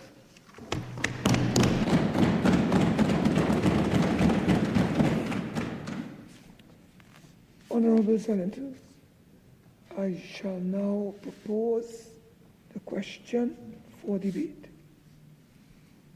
The question is that a bill entitled An Act to amend the Motor Vehicles and Road Traffic Act, Chapter 4850, for the introduction and implementation of fixed penalty warnings for specific traffic violations in the 9th schedule and related matters be now read a second time. Senator, the Honourable Amy Brown. Thank you very much, Mr. President. Happy New Year to you and your dear family. And I want to say, Mr. President, that this Senate was not given very lengthy notice to prepare for some very important matters for debate today, beginning with this particular bill. And the leader of government business is not looking up at the moment because he knows there was a switch. The AG has taken response. There was a switch in the sequence, which we have to adjust to as flexible and responsible senators. Mr. President, I have to say, I have to confess my surprise and disappointment. The minister who piloted this bill is not known to be a man of rancor or bitterness or extreme hostility. And I would have expected, as a responsible citizen of Trinidad and Tobago, keenly aware of the evolution of this issue of road traffic fines over the last few weeks, the minister would have found it within himself to begin his contribution with an apology to the people of Trinidad and Tobago. It's not that hard to do. Mr. President, instead, he found a way to try to give credit to the Prime Minister for the evolution of this bill and for the content of the bill, describing it as a marker of, and I quote, visionary leadership. Mr. President, if this is visionary leadership, this is the type of leadership this country can do without any day of the week. And I have to ask, where was this visionary leadership yesterday on the eve of this debate when the entire nation and this bench was stunned by an attack launched on the independent senators of Trinidad? And where was the visionary leadership then? And I just want to say, Mr. President, without dwelling on the issue, we have, in this democracy, we have to be able to disagree with something or perspective being shared, while at the same time being willing to defend one's right to say it. And that is the perspective of the People's National Movement. That is the perspective of this bench in the Senate, where we will respect the views of others, even where we disagree. So to use the kind of rhetoric that we saw being deployed by the Prime Minister, that is not visionary leadership. So I beg to disagree with this minister right from the onset, the way in which he started his presentation. And Mr. President, what is the true history of this matter? What really happened is that on Christmas Day, normally the children get the presents on Christmas morning. Well, on Christmas evening, this nation was astounded because the government of Trinidad and Tobago issued, while everyone was distracted, a legal notice number 471, which adjusted traffic offenses. Almost all of 96 traffic offenses were adjusted. Almost all of them were increased, and the vast majority were doubled on Christmas Day. Mr. President, this has to be put in the context of the type of Christmas the people of Trinidad and Tobago had to endure. It was a bleak Christmas for many families, particularly those who were dismissed from employment in the last few months of 2025, tens of thousands of them to be saddled now with this. Some of them struggling to keep their little motor vehicle, whether it's second-hand, third-hand, fourth-hand motor vehicle on the road. Some of them having been dismissed, finding themselves utilizing their motor vehicle for their sustenance, whether it is to work as a taxi, whether it is to operate as food drop or these other services, whether it is to deliver children to school, to make grocery runs, to do delivery runs.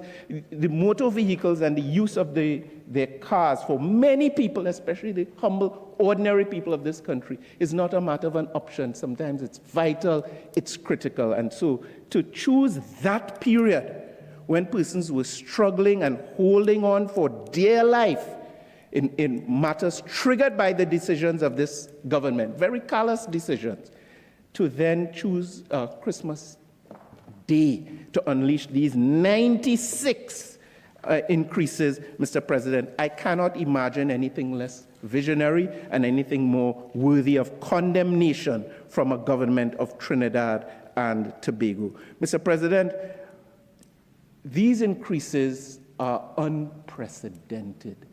We heard reference earlier to the NAR government, which had a very austere approach to the economy of Trinidad and Tobago. Even them and our deceased colleague, who we pay tribute today, did not see fit to unleash, worse yet on Christmas Day, such a wide and comprehensive slew of increases, the vast majority of them being 100% increases, the fines being drawn from the pockets of the citizens of Trinidad and Tobago. And Mr. President, what was the reaction of the people of this country. I have to confess, I was surprised as well, because persons from all walks of life, from all over this republic, were outraged, and they expressed their outrage on social media, letters to the editor, calling on the programs in the morning and in the evening, and the government must have become quite alarmed, because it was not just PNM supporters, it was UNC supporters, it was, I don't know who else, Tapia, and whoever else is out there in society. Persons were outraged and expressing their outrage, I would say without precedent, since April when this government was elected. And some persons were saying, well, is the government trying to lose through this measure, these measures? Are they trying to lose the 2030 election in 2026? It really appeared so at one point. So the Prime Minister decided that she's going to play the hero card and try to save the day. That has brought us to where we are, and that is where we have to examine this bill for its merits and, should I say, its demerits. Its lack of merit, I think, would be a better way to phrase it, Mr. President. And members of this bench will do exactly that. So there was a sense of anger, betrayal, astonishment, resentment coming from persons from all walks of life, including outrage. And then the leader of government business, a few moments earlier, regaled us with some very pleasant memories of when he was back in university and did a protest around the Red House for the cess, when the cess was imposed by the then NAR government. But, Mr. President, these impositions of this current UNC on Christmas Day and then adjusted on Old Year's Day, 2025, just a few days ago, have occurred during a state of emergency. So the environment that the leader of government business enjoyed during his time of university is not enjoyed by the citizens of Trinidad and Tobago at this time, whereas the imposition and the betrayal of their trust is even worse under this government than it has ever been before. Mr. President, why am I using words like betrayal and resentment and outrage? Why am I using this kind of language? You don't have to look very far at all. I want to take this Senate back to the 23rd of April 2025, just a couple days before the general election, the last general election in Trinidad and Tobago. And I want to refer to an article in the Guardian newspaper authored by Rishi Raghunath. There's a lovely photo in the article, the Prime Minister flanked by some of her key supporters. Mr. Bisessa is there, and some MPs. And I quote, Mr. President, UNC political leader Kamla Prasad Bisessa said, if elected, she would lower traffic fines, calling them a scheme for government revenue collection. A scheme for government revenue collection. Goes on. A UNC government, these are the words of Kamla Prasad Bisessa, Mr. President. A UNC government will reduce traffic fines across the board and implement state-sponsored driver education programs instead. A UNC government, this is a pledge, a promise made. A UNC government, on the 23rd of April, will reduce traffic fines, which ones, Mr. President? Across the board. Promise made, ... Promise certainly not kept. And Mrs. Prasad Bisessa went on to empathize with the population, connecting very nicely with the sentiment of the people. Some of these officers seem to be on a power trip, bullying and abusing citizens regularly. So the Prime Minister was aware of what was going on now. Very different to the minister's presentation a short while ago, where apparently according to him, this bullying and misapplication of the law was only just discovered subsequent to Christmas Day. Very interesting sequence, and also very ironic, I must say, with the use of phrases like power trip, bullying, and abusing citizens, given the ridiculous and disrespectful comments that were made yesterday about members of this particular chamber. Mr. President, the article went on to say, according to the Prime Minister, these officers insult and abuse drivers in front of their families. These officers must be reprimanded for their abusive behaviors toward the public. She added that these traffic fines are too high. She said the country must explore alternatives to fines and suspensions. Apparently, Mr. President, under this government, the alternative to a high fine is the doubling of a high fine. That is what we are presented with here today. That is what this minister is offering us as a form of visionary leadership, the doubling of fines that were deemed to be too high before they got into office. Mr. President, I just want to go on to explain the sentiment of the people, because the minister did not connect to how people have received and the impact of these measures on the psyche of the population of Trinidad and Tobago. And they really should be a bit more worried than they seem to be at this stage, because I was a bit taken aback. They certainly have lost the trust of the people on something that is seemingly straightforward. But the contrast is so stark from what they said to what they have now done and unleashed on the people of this country. People are outraged, of course, because the Prime Minister said that she would lower all of these fines, and she's increased all of them. Most of them she's doubled. That's a fact. The population is also outraged because many of them are struggling, hanging on, out of work, displaced. The cost of living still increases, so they're very concerned about the timing.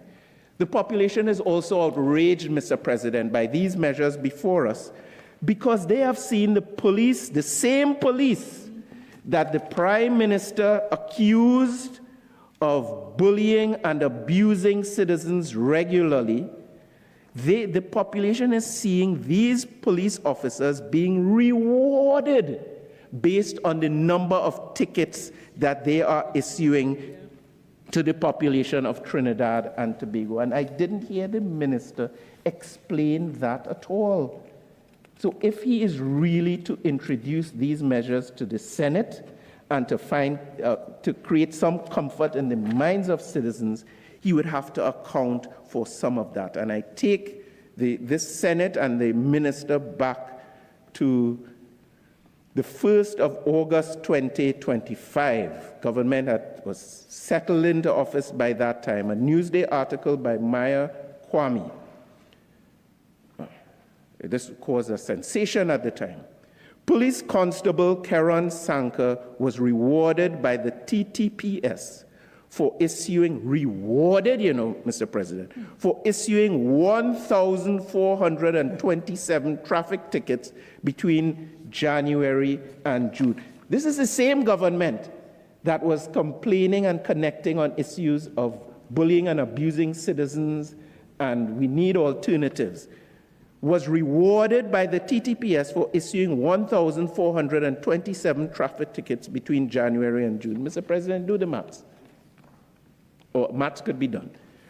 That's 240 tickets per month from one officer in the TTPS being rewarded, and this being publicized and celebrated and elevated, I suspect, to inspire other officers to do likewise, or certainly to go for the gold, as it were. He was not the only one from the Highway Patrol Operations Unit that was so publicly rewarded, Mr. President. There were several others at that commendation ceremony at Police Administration Building. This took place on the 31st of July. 4 other officers, according to this Newsday article. Person who remembers whose phone has disrupted a proceeding, can you leave the chamber and make sure you take at least 20 minutes before you return, please? Continue. Thank you, Mr. President. As Senator Philip Alexander gives us a little pause from his presence. Mr. President, as I was saying, that is 240. That's 240 tickets per month from one officer under this UNC government. 4 others were awarded for their generous ticket. These are not my words, Mr. President. I'm quoting. 4 other officers were also awarded for their generous ticket distribution. You hear that? It's being called generous. Their generous ticket distribution over that same period. One issued 970 tickets in a 6-month period. He got the silver medal, got an award. Another issued 734 bronze. He got an award. And another issued 718, and the last in the winners issued 670 tickets to the drivers of Trinidad and Tobago. And the commendation closed with this phrase: "This is a momentous occasion," according to the Assistant Commissioner. "This is a momentous occasion where we can come together and receive commendations which go a long way to motivating officers." So, Mr. President, I'm giving you the sequence why the population has responded the way they have responded to the government of Trinidad and Tobago at this time, when they see police officers being rewarded and commended and awarded for their generous issuance of tickets, visionary leadership for the people of Trinidad and Tobago. Mr. President, another reason the population has responded to these measures in this way is because simultaneously the government has introduced measures via the budget to permit importation of older and older vehicles up to 8 years vintage. And the question must arise in the mind of a logical citizen or someone who's paying attention. Why at the same time would they be permitting the importation of these older vehicles, older used vehicles into Trinidad and Tobago, while simultaneously ratcheting up all of these fines and simultaneously motivating and rewarding and driving police officers to go out there and issue these tickets? It appears to all and sundry that it's a setup, according to my colleague, a setup, a treasure hunt where the treasure is being found in the pockets of the ordinary citizens of Trinidad and Tobago, Mr. President. The other factor in all of this, unfortunately, the good minister didn't sufficiently address it in his piloting, is the public communication around this matter. The government has not distinguished itself in this department, maybe with 1 or 2 minor exceptions, but on this issue, it's an unmitigated disaster.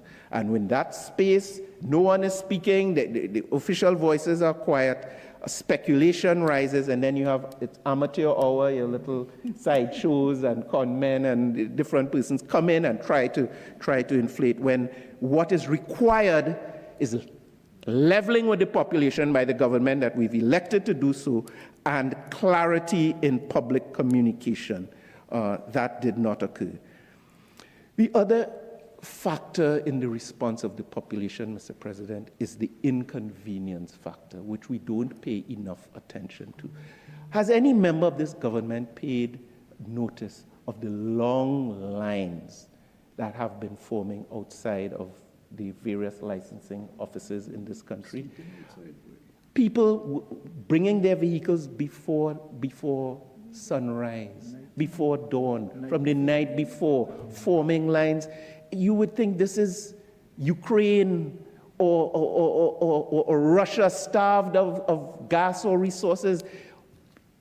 And there's no compulsion. There's no good rationale for this. This was a voluntary decision, unprovoked and untriggered by anyone in the population. The government decided we're going to go after them, we're going to raise these fines, we're going to do this, we're going to jack up our revenues, and the citizens have been paying the price. So that inconvenience factor and all of the consequences flowing out of that is another reason why the population, as we are reflecting and representing here today, has reacted in this way, Mr. President. And then you add that to the lawless dump comments, which came in the context of these same concerns that citizens were expressing. You were reacting like that because the country is a lawless dump. And we will be treating with that during the course of this debate as well, Mr. President.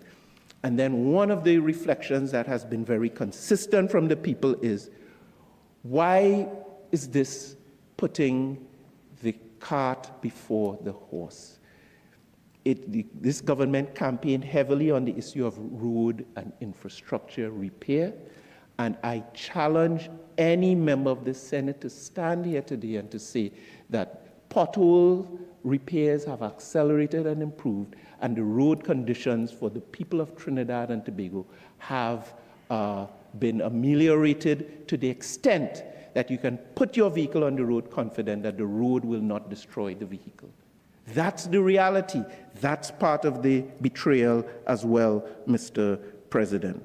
And that's what we're treating with. So this has been heralded as a solution by the minister and the prime minister before him, based on the fact that there's now a warning system in place. For a few offenses, there's a 3-day notice and warning, and for others, a minority, there's a 7-day notice and warning. So let's talk about that.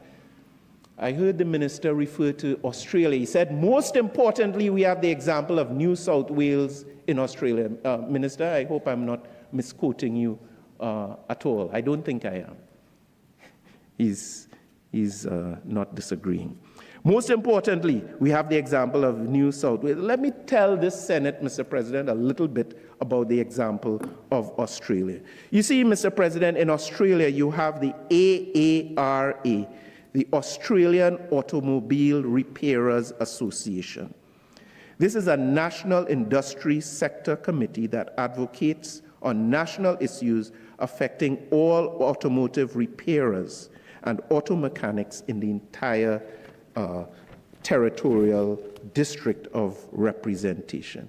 The reason I'm referring to the AARA is because what this government has done since Christmas Day is to put this population at the mercy of an unregulated, unmonitored, unsupervised, and unsupported auto repair and mechanic industry. And I need to tell you, Mr. President, it's a free-for-all out there. Those who've ordered their brand new vehicles, they're not going to see a mechanic for years. That's the truth. And many of them go to the dealership and it's fine. Many of us go to the dealership and that's fine. But the citizens out there, many of them will never see an auto dealership to fix their vehicle. They are at the mercy of a mechanic industry. There are some good mechanics in this country, a few. Many of them prey on the citizens, especially the elderly, especially young persons, or those who may not have means to go very far. It's a free-for-all. So to bring the Australian example, where there are these structures and systems which protect and defend the ability of a citizen to get redress and to achieve progress with their repairs or whatever else they've been warned and notified to address. It's chalk and cheese here in Trinidad and Tobago, and this bill and this government has done nothing to address those realities. So you throw our citizens at the mercy, and Mr. President, you talk to any mechanic right now, they're living in Disney World. It is happy times for mechanics of Trinidad and Tobago because citizens by the thousands are being driven to their doorsteps, and they are at their mercy. And when we look at the provisions of this bill, Mr. President, you would be even more alarmed than you might be at this stage. So, Mr. President, the minister refers to this 3-day period as a reasonable period of time. And through you, Mr. President, I have to ask the minister, is 3 business days really a reasonable period of time? I would beg on behalf of the citizens to disagree vehemently. It is not. Maybe on an ideal planet or in an ideal country, it could be close to reasonable. In the Trinidad and Tobago of today, it is completely unreasonable and unsupportable. Maybe in New South Wales, but not in Trinidad and Tobago. And that further demonstrates how disconnected this government is from the lived realities of the citizens who would have voted for them. It's a free-for-all out there with these mechanics, Mr. President. They're having a good time. And what you find is citizens jumping from one mechanic to the next. And the mechanics have no liability in this matter. And some members would know what I'm talking about, where you have trial and error. You present with a problem. There's a defect in the vehicle. There's an oil leak. And sometimes to repair an oil leak, they would change a part. The oil leak continues. They would change another part. The oil leak gets worse. And that is the experience people are living today. So in 3 business days to expect these defects to be repaired, and if they are not and certified to have been repaired, automatically that 2,000, 3,000, 6,000, that notice and warning automatically converts into a fine. And what happens to your citizen then? Well, they still have to repair the problem, still have to spend more money, and on top of that, they have to pay the fine as well. How is that fair? How is that compassionate? How is that visionary leadership and governance, Mr. President?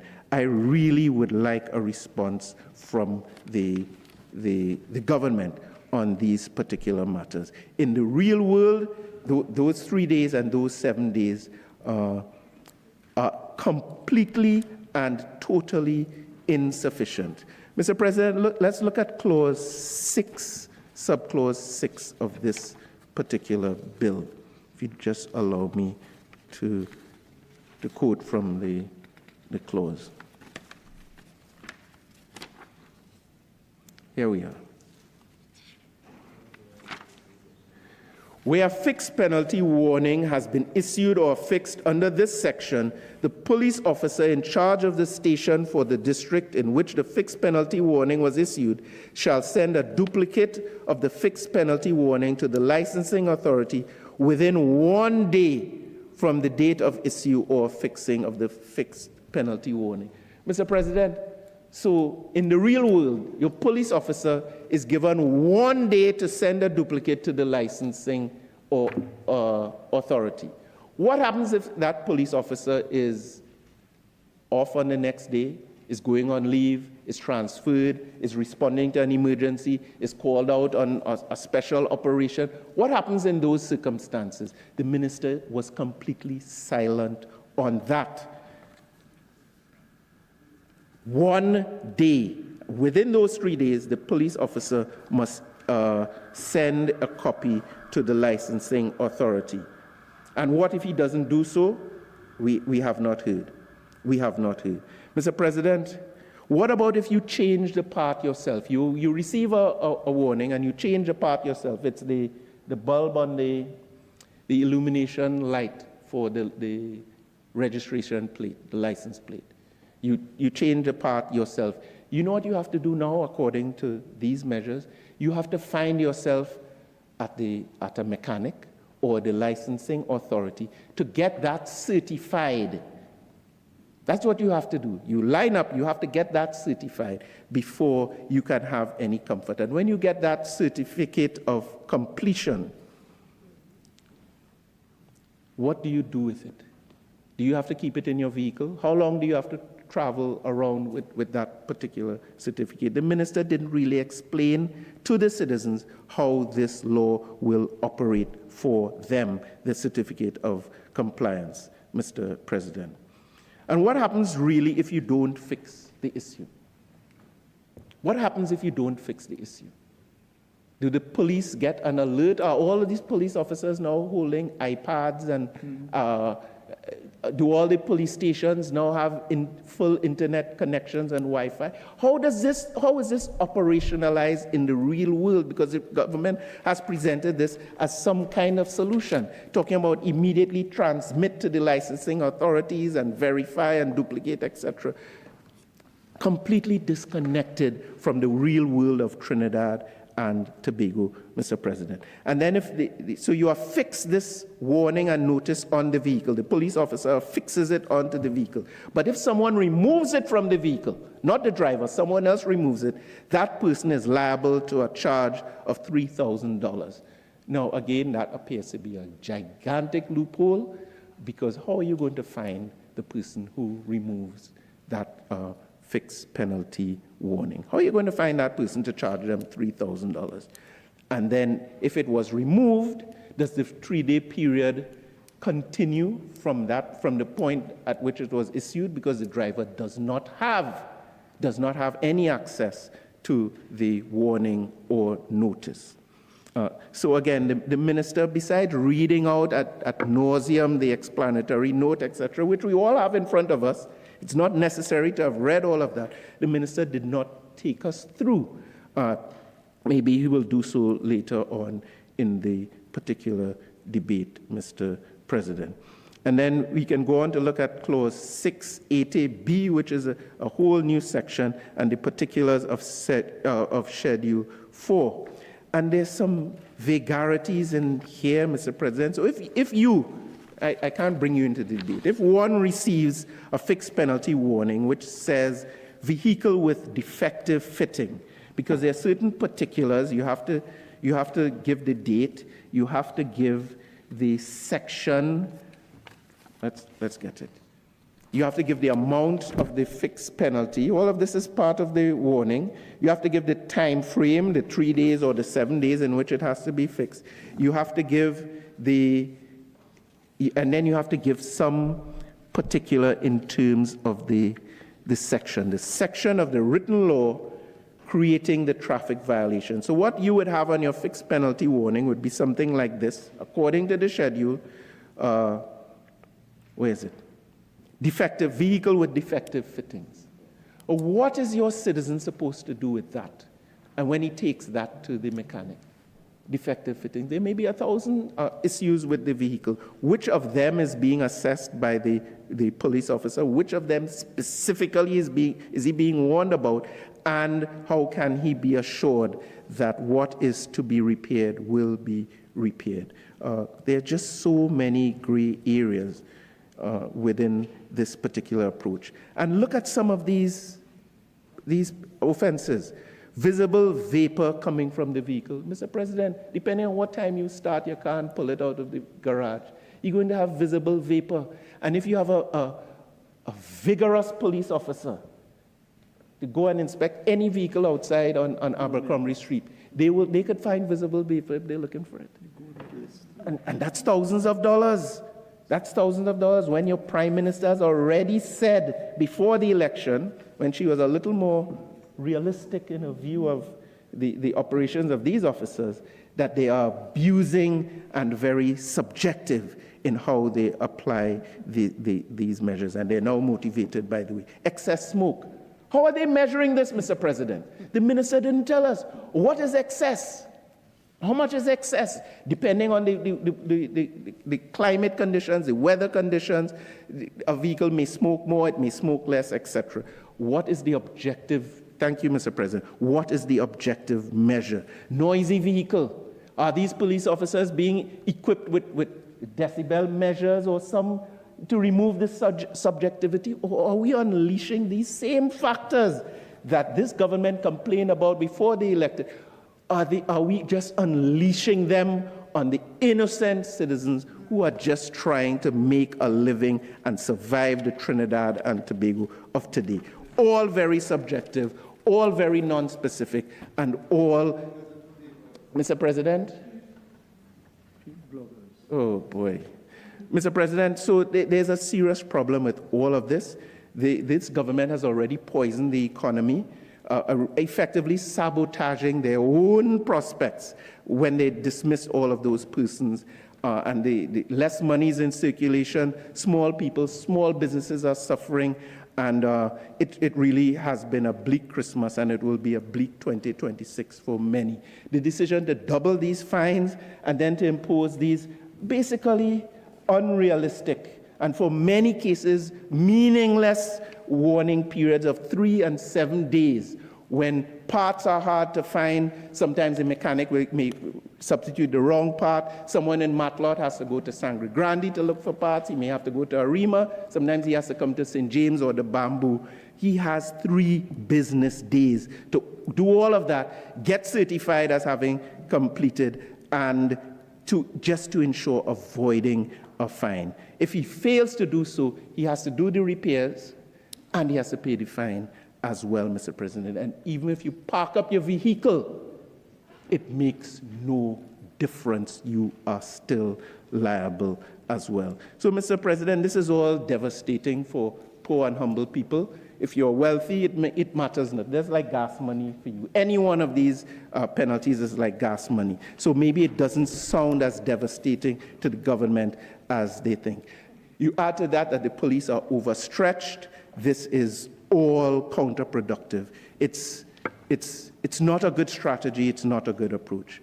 My recommendation, in fact, Mr. President, my demand to this government is that they roll back these increases in total. The doubling of these fines is not assuaged by a 3 or 7 day warning. They need to be rolled back. So the Prime Minister may not be able to decrease the fines as she promised before the election, but at least she should bring them back to where she met them. At least that would be forgivable in the eyes of the population. This is all brutal punishment for citizens. This is all unacceptable. People feel betrayed and deceived by these broken promises. And what was the minister's excuse, Mr. President? The minister's excuse was that we did not have the data when when the promises were being made. We did not have the data then. That's what he told Trinidad and Tobago. So, Mr. President, I have to ask, in the light of the fact that when these promises were made, the government is saying it did not have the data, how on earth can they now come and make their entire manifesto and slew of promises official national policy of Trinidad and Tobago? There is a stark contradiction there. They cannot have your cake and eat it at the same time. The data was flawed. They should go back to the drawing board on all of it.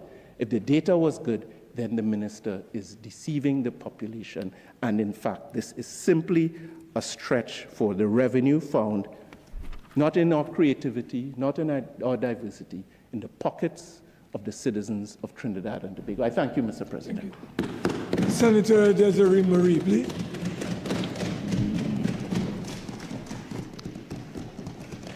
Thank you, Mr. President, and Happy New Year to everyone. I hope everyone had their flu vaccine to protect yourself from the influx of tourists that's about to besiege us for the carnival. Anyway, I rise to express my support for the Motor Vehicle and Road Traffic Amendment Bill 2026. It is my view that this bill is about safety. A motor vehicle, if poorly maintained, is a potentially lethal weapon. Now, at the ceremonial opening of the 13th Parliament in May of 2025, Her Excellency President Christine Kangaloo reminded us that no one is exempt from dying, or losing a loved one in a vehicular accident, having lost both a sister and a brother in traffic accidents. Her Excellency said, and I quote, "Traffic laws are not mere policies. They are matters of life and death." Traffic laws are not mere policies, they are matters of life and death. Sadly, I have witnessed in my profession the outcome of faulty vehicles on the road, resulting in injury and worse. The state has a clear responsibility to ensure that vehicles on our roads meet basic standards of roadworthiness. If a vehicle is not roadworthy, it simply should not be in use on the roads. There have been too many incidents of fatal accidents after drivers have lost control of their cars on the roads. Some of these vehicles should probably not have been on the roads in the first place. In my view, the 11th schedule provides a practical and sensible approach. The defects listed are not abstract or arbitrary. They are common and recognizable everyday issues that directly affect visibility, control, and the safety of others on the road. For example, the absence of headlamps, tail lights or park lights, a defective windscreen wiper, or the lack of reflecting mirror are matters that can significantly increase the risk of an accident, especially at night or in bad weather. The schedule also addresses matters that go beyond immediate road safety and speak to broader public and environmental concerns. Provisions relating to vehicles emitting excess sparks, smoke, or visible vapor, or the use of excessively noisy vehicles are important. Vehicle emissions in Trinidad and Tobago have significantly increased in recent years due to rising vehicle numbers, contributing to air pollution and greenhouse gas emissions. Poorly maintained engines and exhaust systems are significant contributors to unnecessary greenhouse gas emissions and air pollution. So, ensuring that vehicles are properly maintained and not emitting excessive smoke or vapor is a practical and immediate way to reduce avoidable emissions aimed at reducing greenhouse gases. Now, for small island developing states such as Trinidad and Tobago, this is not a minor issue.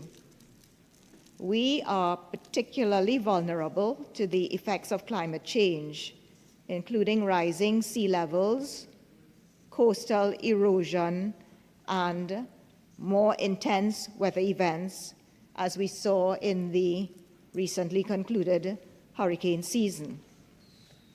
So while we are not among the world's largest emitters, that does not absolve us from responsibility. On the contrary, it requires us to be vigilant and proactive in managing emissions wherever we can reasonably do so, including the transport sector. Even the requirements that appear administrative, such as proper identification of lighting or proper identification lighting, the marking of gross vehicle weight, or the display of passenger limits on taxis serve as important in enforcement, accountability, and public confidence. My only real concern with this bill is the timeframes set out in the schedule, which I find somewhat unreasonable. In most cases, drivers or owners are given only 3 business days to remedy relatively minor defects, and more serious defects, 7 business days. I think that this is a relatively short window. Although this grace period demonstrates an intention to encourage compliance rather than to punish, for many persons it just is not enough time to comply. single mothers with children with special needs, for example, or families who have elderly parents with health challenges, and diabetics who need dialysis 2 to 3 times per week, 3 business days go by in a flash. In addition, we all know that productivity falls during certain times of the year, and many businesses open later than usual or close earlier during the Christmas holidays and in the season that we're currently in. Of course, there are also financial constraints that many people will suffer. So at the very least, persons should be allowed the opportunity to use part of their salary at the end of the month before the penalty becomes payable. So I'd like to humbly suggest that 21 business days for minor defects and 42 business days for major effects is a more humane approach. Importantly, though, the proof of compliance is made convenient. Once the defect is repaired, the driver or owner may present the vehicle to either the licensing authority or to any police officer at any police station. So I think that flexibility removes unnecessary barriers and makes it easier for motorists to resolve the traffic violation. The issuing of a certificate of compliance discharges the liability and further reinforces the point that this legislation is more about getting unsafe vehicles off the road or repaired rather than about revenue collection. It allows the law to adapt to evolving standards and environmental considerations. And the fact that the 11th schedule can be amended by order subject to negative resolution of Parliament ensures some parliamentary oversight. So, taken together, these provisions show thought and balance between enforcement, fairness, and environmental considerations. They promote safer roads, they respect due process, and they make compliance straightforward for law-abiding drivers. I therefore congratulate the Minister of Transport and Civil Aviation for bringing the bill. Mr. President, I thank you.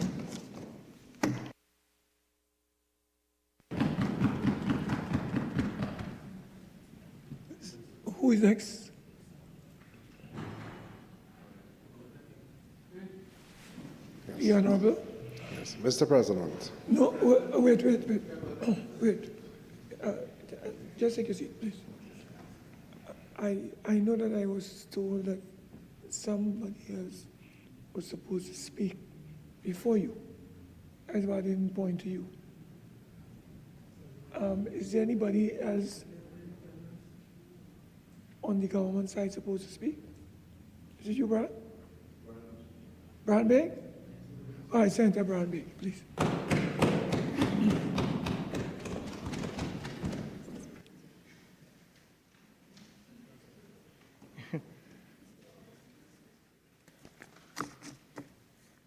Thank you, Mr. President.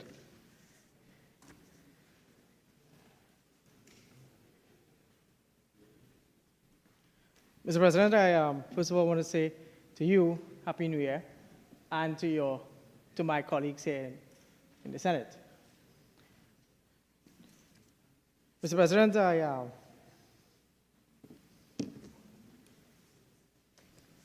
I listened attentively to Senator Brown, as well as that of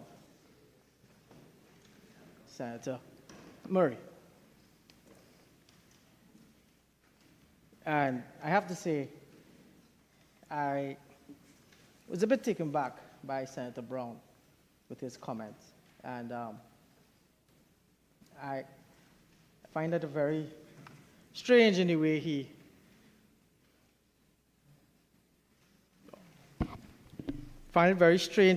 was talking about this government owes an apology to the people. But I must agree with Senator Murray, that this bill is about saving lives, and that is what is important. This is about saving lives. And you mentioned about the state of emergency. I didn't see the relevance of speaking about the SOE in this. But what I am not going to accept here in this Senate is what he said about the Prime Minister in here. And I want to remind him that the Prime Minister herself made a promise of the removal of the demerit points, and the demerit points has been removed by this government. I'll get into that as well. He should have talked about that, but he didn't. He made mention about people have to find a mechanic. Well, I want to remind the goodly senator, every driver has a mechanic. No one goes and look for a mechanic. Every driver I have a mechanic. I'm sure he has one too. So they say they're going to look for a mechanic. I really don't understand why he said that. And I will leave anything else that he said to my colleagues. Mr. President, again, I must say it is an honor to be in this debate. Mr. President, you know, life has a way of coming full circle. And I'll tell you why. When I was now started becoming a lawyer, in 2011 I was called to the bar. So this year makes me 15 years called. As a young attorney, I started to cut my teeth, especially working in the government. And one of the ministries that I worked in was, in fact, the Ministry of Transport, under the then Minister Chandresh Sharma. And we looked at amendments to the Motor Vehicle Road Traffic Act. As legal officers, that's part of our job, to look at the law, if there's any amendments to make. So I'm proud to be part of this government now, to bring and to deal with amendments yet again to the Motor Vehicle and Road Traffic Act. I'm proud to be in that. But again, it's, like I said, it's full circle. Between the period 2014, 2015, 2017, but between 2014 and 2015, I worked at a very interesting office called the Office of the Attorney General. And I would have assisted the then Attorney General, Mr. Garvin Nicholas, when he debated, again, the Motor Vehicle and Road Traffic Act, because I came with some experience dealing with that. So I'm proud to again take part in this debate as now a member of the government bench.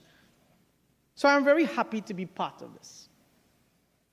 Mr. President, this country has been plagued with reckless and lawless drivers in this country, Mr. President. And we must not make slight of it. We must accept it. We do have lawless drivers and reckless drivers in the Republic of Trinidad and Tobago. We do. There's no doubt in that. That's a fact. Mr. President, just Friday gone, last week Friday, there was a major accident on the highway in front of courts there, Megastore. Many cars was involved in that accident, and all because of one reckless driver that led to a number of cars getting into an accident. I would know if some of those persons was in that accident, actually. I felt some of the pain when Senator Murray talked about it, that persons who are victims of accidents. Mr. President, I know persons who to this day still are recovering from motor vehicle accidents caused by lawless and reckless drivers. I know of one individual who not only lost his eyesight, but has a scar across his face that will be with him to the rest of his life. And he came to me and told me about that. So, Mr. President, that is why this government makes no apologies when we say we are here about saving lives as well as bringing responsibility to our drivers in this country.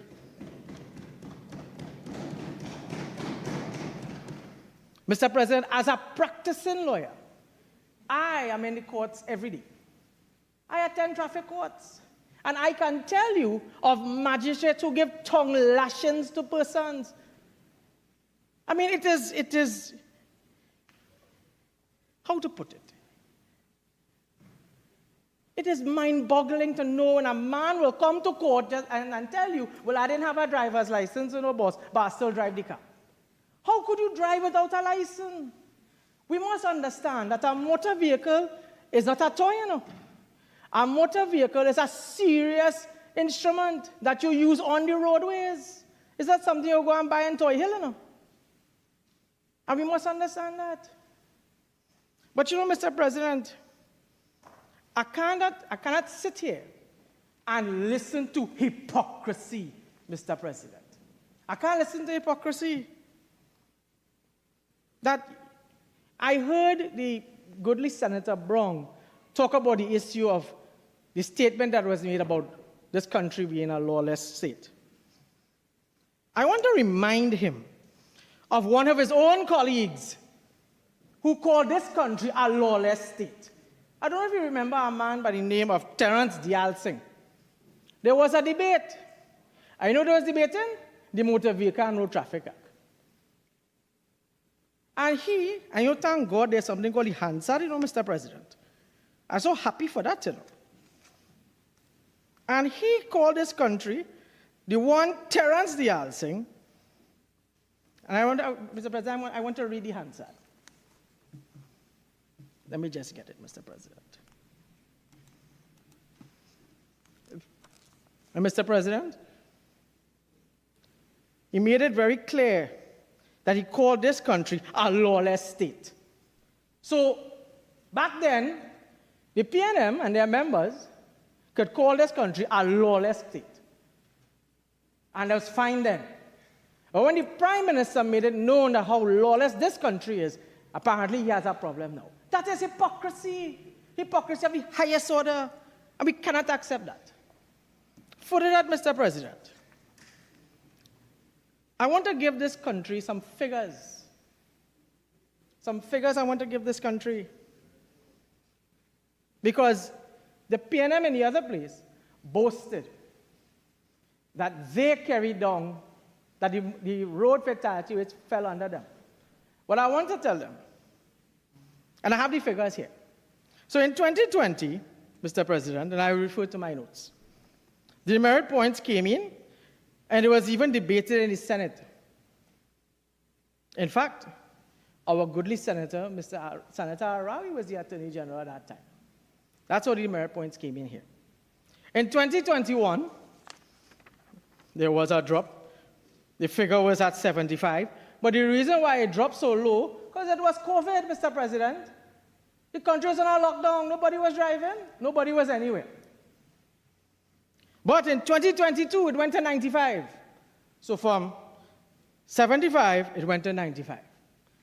And then in 2023, it went to 102. And in 2024, it increased to 124. But I don't understand. They are claiming it dropped under them. But it's increasing. And that time, they had the dreaded demerit points. And they were claiming that the demerit points helped to take down the fatalities. But how it could be low under them when, in fact, the facts is here?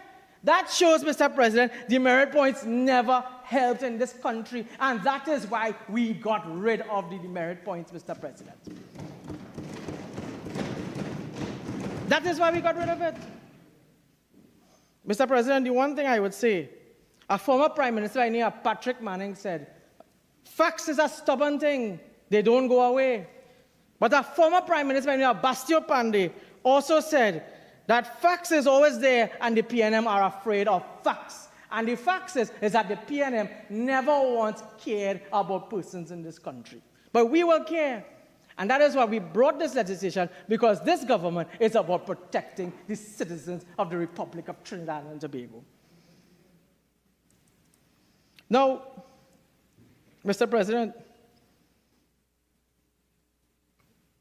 we have to also understand that this is about an issue that is raised, and the PNM is going around talking about how they're here to generate revenue, that we are about that. But that's not true. Nothing is further from the truth with that, Mr. President. In fact, I have some more figures to give you, Mr. President. I refer to my notes again. That in 2015, the PNM government made $42 million in road ticket fines. $42 million. In 2025, they made $100 million, Mr. President. But they want to tell us that? Come on, man. Hypocrisy of the highest order. And as my good friend, Senator Roberts, would say, that in 10 years, they made $1 billion, Mr. President. In 10 years. This is why we are here to ensure that we will save people's lives, Mr. President. But further to that, Mr. President, some more figures to give you, Mr. President. As of 15th of January, there were late driving permit renewals in 2026 to the point where it is 2,107 persons.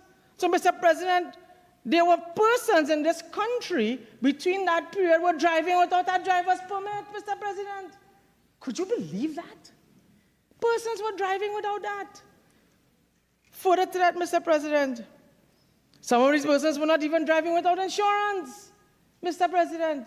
But the one thing, though, Mr. President, that the one thing we are here is to ensure that we must cut out something in this country that is called laissez-faire behavior.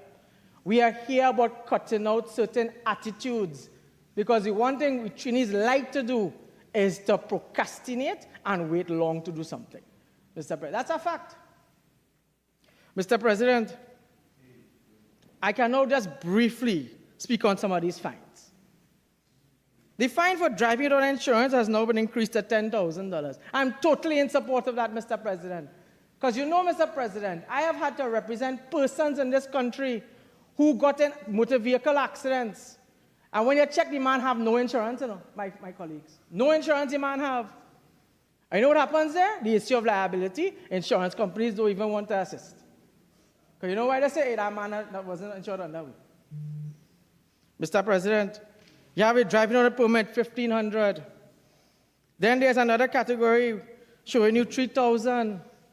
Mr. President, we have to understand that we have to, that the people of this country understand that you have to take responsibility for your actions as well.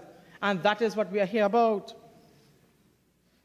Now, I understand the remedies and about the issue that Senator Murray talked about, and saying that the 3 days time limits. But I want to tell you, 3 days are very reasonable. Very reasonable. Because I heard Senator Brown talk about, well, he had the bamboo. Well, I don't know if he ever went to the bamboo in the first place. I don't know if he even know, I don't know if he even know about that. You know about bamboo? Okay, you know about bamboo. And then he talked about how, well, if they could get the part. But he never went there. In bamboo, Mr. President, they have part for everything and anything. That's why I say I'm so sad to know that our brother Chan Ishmael is not here today. Because he would have jumped in one time to discredit everything that he has just said. They will get everything. And it's fixed, and they will get fixed immediately. I can tell you that. Mr. President, I drive an X-Trail. I can tell you that. I have a bulb that went that blow. And I couldn't find the bulb. What was the first thing I do? I head straight to the bamboo. And when they give me, yeah, we have that. You understand? And I went there straight. And you know what they tell me, Mr. President? If you don't have your mechanic, we have a man right at the back to help you with it. So, I mean, those kind of statements to make, don't come here and make those statements, because the public is watching you too. And the public of the Republic of Trinidad and Tobago, where you talk about the poor man, well, I can tell you, real poor people, let's go down by the bamboo and let's get help one time. Now, I don't mean to advertise for them, Mr. President. I might get a little commission, who knows. Anyway, moving on. Mr. President, this bill is very forward-thinking. This bill is very much to help the people of this country to focus and get back on track of becoming responsible. And I am in full support of this bill. I fully support the minister on this, and I support my prime minister in this country. And I want to tell her, she stood her ground, and I stand with her. We stand with her. Mr. President, with those few words, I say thank you and Happy New Year. Yes, Senator Janelle Bates. Mr. President, may I take this opportunity to wish you and the entire House Happy New Year, and to thank you again for the opportunity to make a short intervention in this very important debate. Now, during his contribution, Minister of Transport used words like, to describe this bill that they have brought to the House today, such as decisive, a decisive reaction. He used the word solutions. He spoke about preserving accountability. Well, I would like to say from the outset, I couldn't disagree with the minister anymore if I tried. This bill is far from solution-oriented. This bill undermines accountability, and this bill is not a decisive reaction. As it was described in the lower house, it is more of a knee-jerk reaction. This bill, as none of us here can deny, arose because of the public outcry. It is not that the government had any intentions of providing any alleviation to its citizens. If it was not for the protests on social media, the numerous newspaper articles, we would not be here today. The fact of the matter is, the government chose one of the worst times of the year to increase fines. The government increased fines in the Diwali into Christmas season. On the 1st of January, where most people are looking at their bank account with horror, they had to then face the fact that road traffic fines had, in most cases, doubled. This is a government that likes to describe itself as one that listens to the people, that cares about the people. Yet, that is the time of the year you will choose to increase fines? When people counting down the days of January, most people find January have about 1,000 days. That is when you will look to increase fines? As somebody is saying, January is the longest month. We learned that 30 days has September, April, June has November, all the rest have 31. No, January has 100. But that is when you choose to increase fines.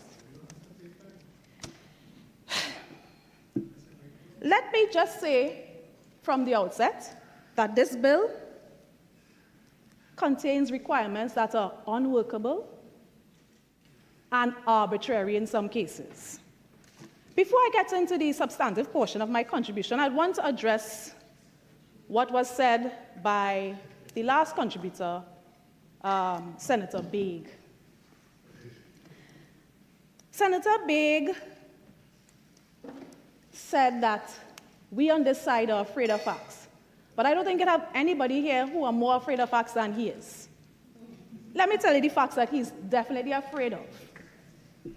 The senator was at pains to repeat over and over and over that his government removed the demerit point system. He's afraid of that fact because you know why? There are actually 6 traffic violations for which the demerit points still exist. So either the senator is ignorant or afraid. He could choose whichever one he wants to use. Then, in a startling removal from reality, Senator Baig indicates, well, everybody have a mechanic. That is the type of attitude that underscores the demeanor of this government, underscores their policy, an attitude removed from the regular citizen. I don't have no mechanic. And I know a number of people in this country who cannot afford to say they have a regular mechanic because having a mechanic is low down on the list of things they need to have on a daily basis. Is this government really aware of what's the reality of some people in this country? Are they in touch with those in the lower socioeconomic strata? Are they in touch with the thousands of individuals they would have let go last year? The 30, 40, and 50,000 individuals? These individuals cannot afford to have a mechanic. And it's because of their inability to understand the day-to-day realities is why they can bring this sort of bill and feel that They are being all benevolent and merciful to those living in the lawless dump, as they want to describe it. So I want to start there. I want to start there by touching on why this bill makes no sense for those on the lower socioeconomic, well, not even those, because it makes no sense for many people, despite where they fall on the strata. Not everybody has an extreme that they can then go to the bamboo and get passed also freely, as Senator Baig has described. For some individuals, repairing a vehicle, despite how trivial you might want to make the cost of some of these parts seem, they can't afford it. They cannot afford it. The $100 that it might take to repair what you might consider, let's say your windshield wipers, $100. For some people, that $100 is all they have to use to feed their children for the week. That $100 is the little bit of gas they have, the amount of money they have to put in gas to take their children from home to school. So saying you have 3 days, because we are also merciful, we're giving it 3 days to go and repair a vehicle. They have to find the money to repair the vehicle. Then they have to take time off from their job. And not everyone has an understanding employer. And not everybody has time off to go, as Senator Murray would have indicated, some of the individuals who may find it very hard to get that time. You have to repair the vehicle, take time off to then go to a police station or a licensing office to get, your vehicle certified as being complied with. I'm only hearing somebody, one of the government senators on the other side mumbling, don't break the law, don't break the law. Again, the fact that that is what he would want to say, again, shows that they are removed from reality. Because not every defect on a vehicle is because the person broke the law knowingly. People are making it seem that everybody out here who has been fined for a traffic violation made a conscious decision to break the law. But, for example, exactly, if your bulb blow, is that a conscious decision? I was reading the newspaper today, and there was a letter to the editor that really touched on that very point about people knowingly or unknowingly break the law. And that same assertion of don't break the law, that simplistic notion that you're being fined because you knowingly broke the law. So let me read from that letter to the editor in the Daily Express today. The individual who wrote the letter said, the question is not whether the law should be obeyed, but whether enforcement mechanisms acknowledge reality, human fallibility, and the foundational legal requirement of fairness. Because as I said over and over, not every traffic violation that has been committed was done by somebody purposely breaking the law. Your light bulb could go at any time. A lot of times, for example, if you break the traffic signs, if you breach a traffic signs, there are a lot of individuals who do not know that they cannot go up a certain street, for example. I have a friend. She used to make a particular drive every day in Port of Spain near Sackville Street. When you turn off from by the fire station, you can go left or right. She used to go left all the time. She's seen other cars doing that. Yes, she went to school in Port of Spain. She's working in Port of Spain, so she made that drive. One day, a police officer stopped her and said, ma'am, when their eyes made four, as we like to say in Trinidad, they realized, oh, it's an officer she knew. He said, ma'am, you can't come up this road. She said, officer, really? I've been driving up here all the time. He said, ma'am, no. You cannot come up this road, make the other drive, and he told her what to do. That is not an individual who was purposely, deliberately trying to break the law. That was a person who was ignorant because, like a lot of places in Trinidad and Tobago, we do not have properly demarcated signs. Mr. President, may I seek your indulgence and some assistance? Go ahead, please. Thank you.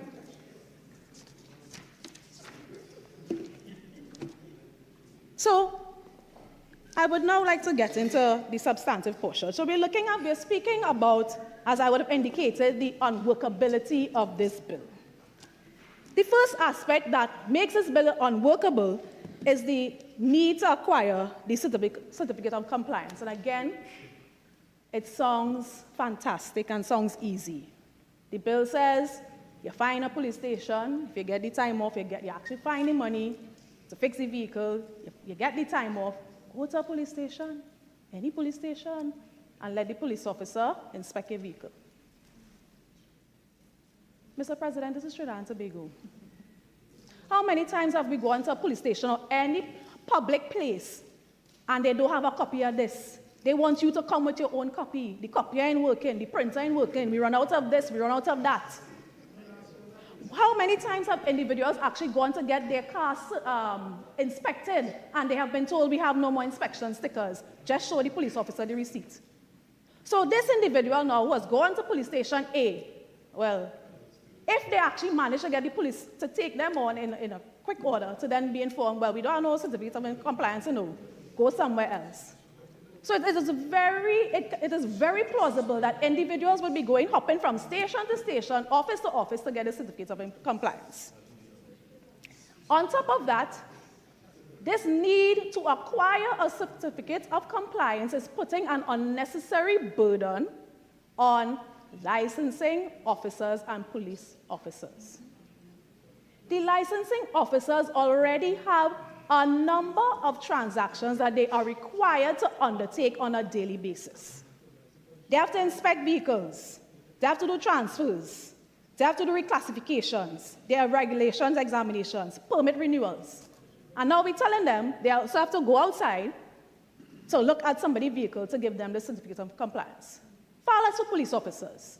All the number of things they have to do on a daily basis in the police station. Now we are adding this additional burden onto them. Is it workable? Could we not have adopted another way to have the vehicles certified?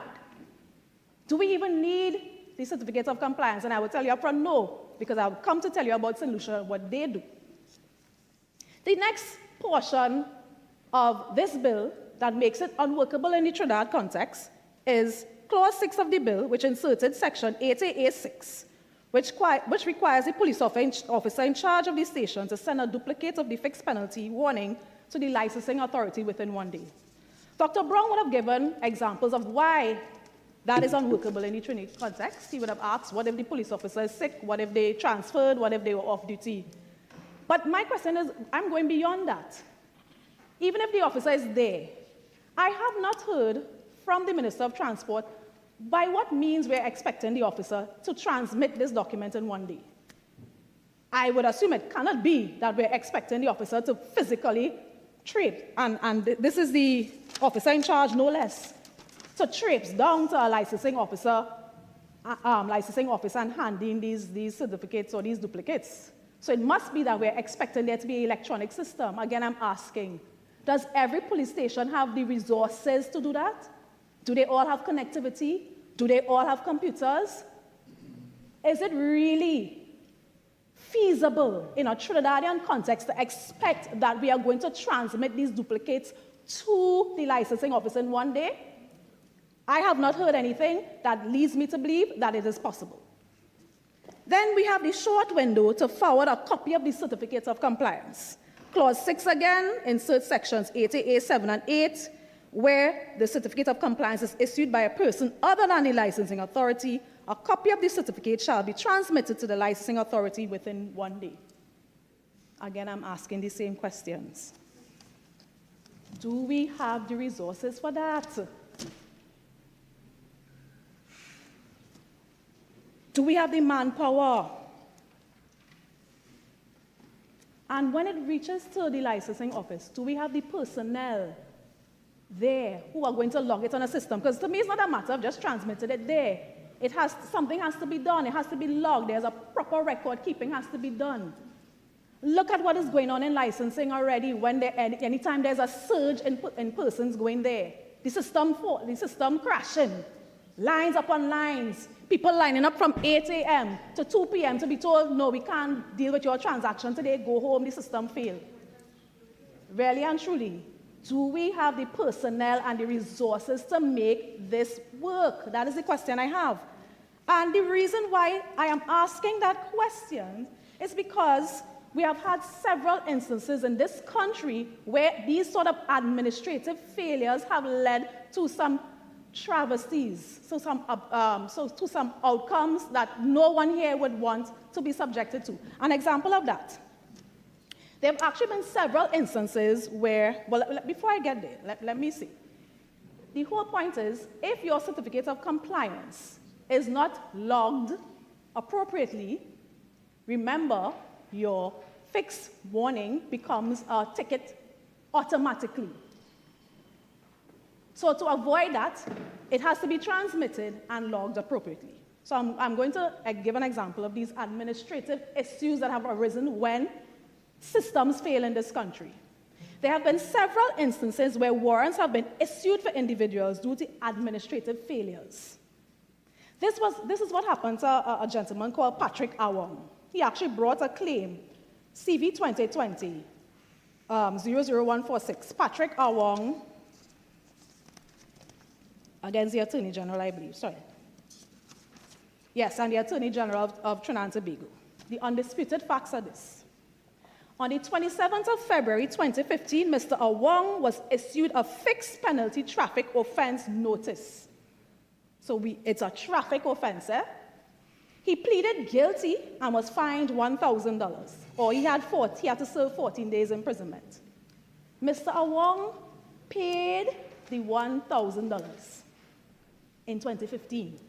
3 years later, on the 28th of August 2018, a warrant was issued for him. He was detained for 8 hours and was released after he paid the $1,000 again. Now, it was sorted out eventually, and he was reimbursed his $1,000. But the point is this. Because of an administrative failure where it was not noted that he paid his $1,000, 3 years later, when he has gone about his life, done God knows what, he was arrested. Now, I am not saying in situations that this bill presents that if a certificate of compliance is not logged as being, is not transmitted to the licensing officer, a warrant will be issued. I don't want those on the government bench to confuse what I'm saying. But I am saying is that due to the short timelines in this bill, the likelihood of administrative failures happening is high.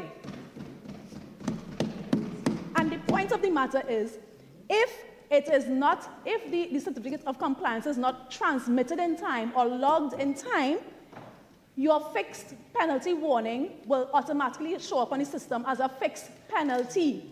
You would then be required by law to pay the fine, and if you don't pay the fine and the system doesn't note that you have contested, you get the summons to come to court. And God help you, because you don't know when this would happen. God help you that you have your certificate of compliance to prove that I actually complied. So we have to be mindful of the Trinidadian context that we are bringing these bills in. The minister would have indicated it's a simple and fair and effective system. But is it really? And as I said, the fault may not always be on the side of the police, you know. Let's be real. Licensing office closes at half day many times. Half day ahead of holidays. Again, the system crashing. The police officer could try all they want to get transmit the certificate of compliance in time and fail because of other exigencies. Now I'm coming to the arbitrary nature of the bill. So I spoke about what makes it a bit unworkable. Now there's something about this bill I find a bit arbitrary. So this bill applies to some fines, certain traffic violations for which there were increases in fines. Now, as I said, the bill was touted by the minister as a solution to balance accountability and fairness. But as I said, we would not have needed it but for legal notice number 471, which was later amended by legal notice 496. Those dastardly legal notices that were brought in the middle of the night when people were trying to do their last-minute cleaning for Christmas and so forth, where 63 violations. There was increased fines for 63 traffic violations, right? Most of them doubled. 1,000 to 2,000. 600 to 1,200. 500 to 1,000. This system under this bill of the fixed penalty warning only applies to 18 of these offenses. So 63 offenses have now increased fines, and only 18 of them fall under this fixed penalty warning system. Most of the fines that are now $1,500 and up, for those traffic violations, they do not fall under this warning system. So again, when we're trying to trick the population into believing that we're alleviating some of the issues that arise because of the doubling of fines, we're not, that is less than a third of the traffic violations are being addressed by this bill. So my question is, what is the rationale for choosing those 18? Why not more? Now, when I examined the 18 that were chosen, most of them seem to, all of them actually apply to defects in your vehicle. But why only those? Why not other traffic violations? There's a traffic violation of a taxi driver being inappropriately dressed. I don't even know what that means. Why a taxi driver who is inappropriately dressed as the officer deigns him to be, why can there be no warning for that? And this is not impossible. Let us look at St. Lucia. In St. Lucia, a traffic officer can issue a warning notice where they have personal knowledge that a person has committed a ticketable offense, warning that person that if they commit a further breach, they will be liable to pay a fine, be imprisoned, or have a permit suspended or cancelled. Ticketable offenses include operating a motor vehicle in an unworthy condition contrary to their section 63, violation of conditions of registration, using or permitting use of a motor vehicle without a motor vehicle or trailer license, non-compliance with traffic control devices and directions, speeding, and improper parking. And we have many other traffic violations in our 9th schedule that could fall in one of those categories. So why did we limit it to these 18? Now, if the government had, not in this reactionary manner, brought this bill perhaps later down, after it had strengthened the licensing authority, for example, what could be done is this. The same handheld device that they use when they are ticketing people, they could have logged the warning there. So, for example, if a police officer had seen somebody, for example, with their rope, there's a violation of tying a rope to another vehicle longer than 5 meters, for example, again. If he had seen that, he could have simply warned the individual, if you do that again, but penalty for you. Logged it on the system, and if the individual commits that breach again, the next officer, using his handheld device, pulls up the motor vehicle or whatever and says, hey, I see here that you've already been warned for having the rope longer than 5 meters, you're breaching it. I'm going to give you a ticket now. That could work, So again, if we had fleshed out the system more, we could have included more of the offenses. But now, we only have 18. And for the rest, where the fine is $1,500 and $2,000 and whatever, find the money. Go and pay. Now, I would have already touched on the socioeconomic impact of this bill, on those in the lower socioeconomic bracket, so I wouldn't go there today. I will just touch on one more thing. This term of accountability and fairness, it really struck me, it really stayed with me from listening to the minister repeat that same speech that he gave in the lower house. So I've heard it 3 times now. It stuck with me, accountability and fairness. Good governance has 3 principles. Accountability is one of them. The other 2 are respect for the individual and competence. If this government was minded to undertake its responsibilities with those principles in mind, we would not be here today. Because accountability requires transparency. It requires respect for the rule of law. It requires free press, but I won't go there today. And it requires allowing citizens to participate fully in decisions taken on their behalf. So what we're talking about there? Consultation. if this government had engaged in some consultations before it went on this removal of the demerit points system for most of the traffic violations, the doubling of fines, even if there was some consultation about how we would go about implementing this fixed penalty system, we wouldn't be here today. Because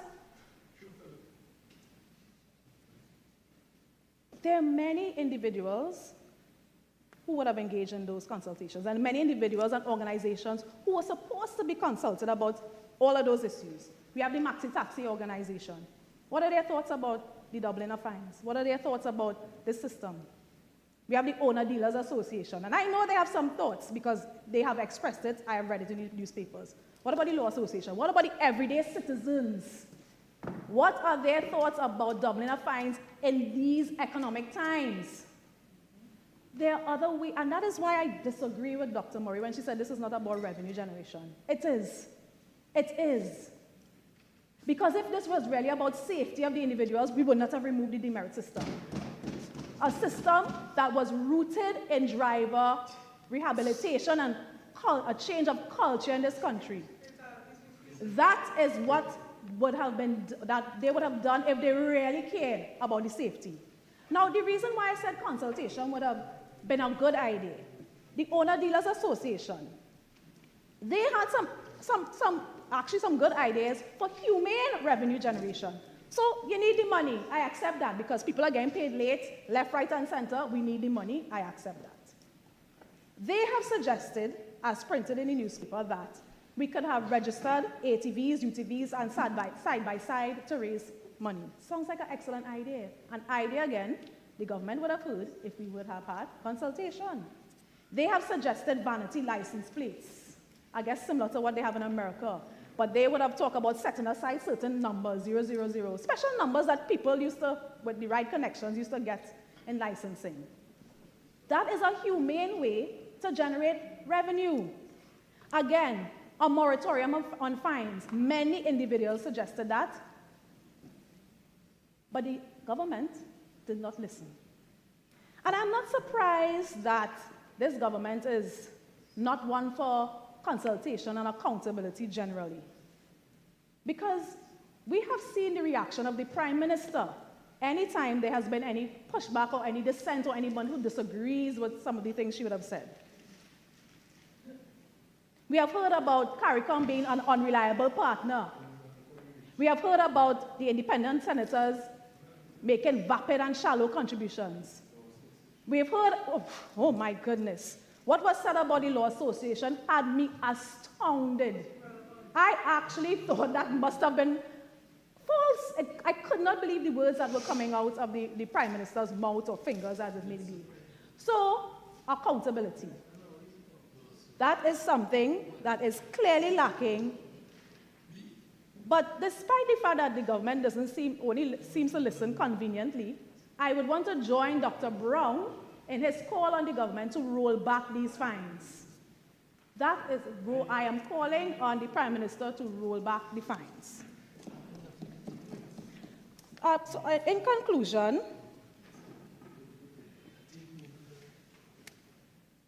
this bill is a knee-jerk. It is reactionary. It is not one that reflects good legislative planning. It definitely is not one that speaks to consultation. And we know that you view this country as a lawless dump. And I would want to say that a lawless state, calling something a lawless state, it's miles apart from calling it a dump. Calling a place a dump, the Prime Minister calling this country a dump is akin to a mother calling her home a labas. How can you expect to engender, how could a mother expect to engender change in her husband, her family, by using derogatory terms? In the same vein, how can we expect change in the culture of the citizens of this country by calling this place a dump? How? So even though you may consider this place a dump, and you may want to say that this is an act of benevolence by bringing this act, and you're being merciful, mercy without your proper machinery is meaningless. So until we have the systems in place to make this act work, or make this bill work, I cannot support it. And with that, I thank you. Senator Lalit Etienne.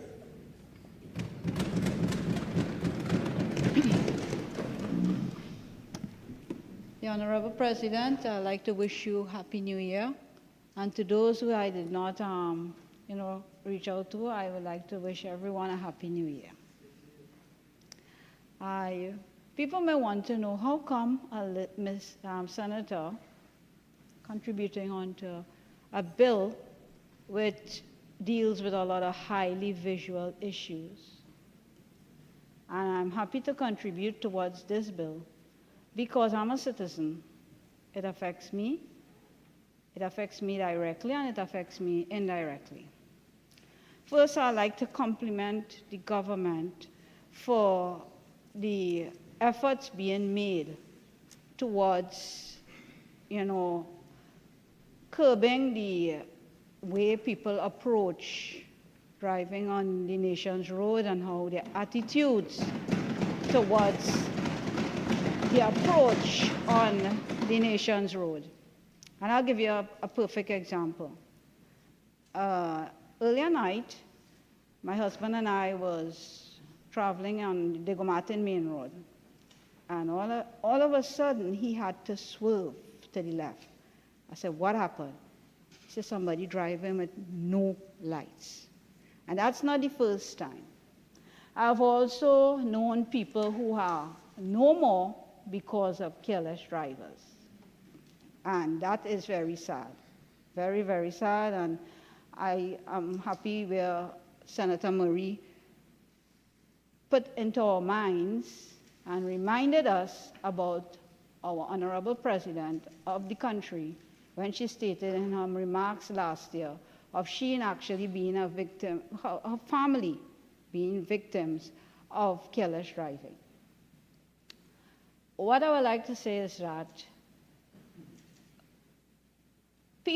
some people are getting away while some people have to face, maintenance of their vehicles. If one thing that our country is lacking is people having the approach of maintenance. Now, if you have your vehicle and you are tardy in maintaining it on a regular basis, what will happen? It will come to a point where it will be extremely costly to maintain it.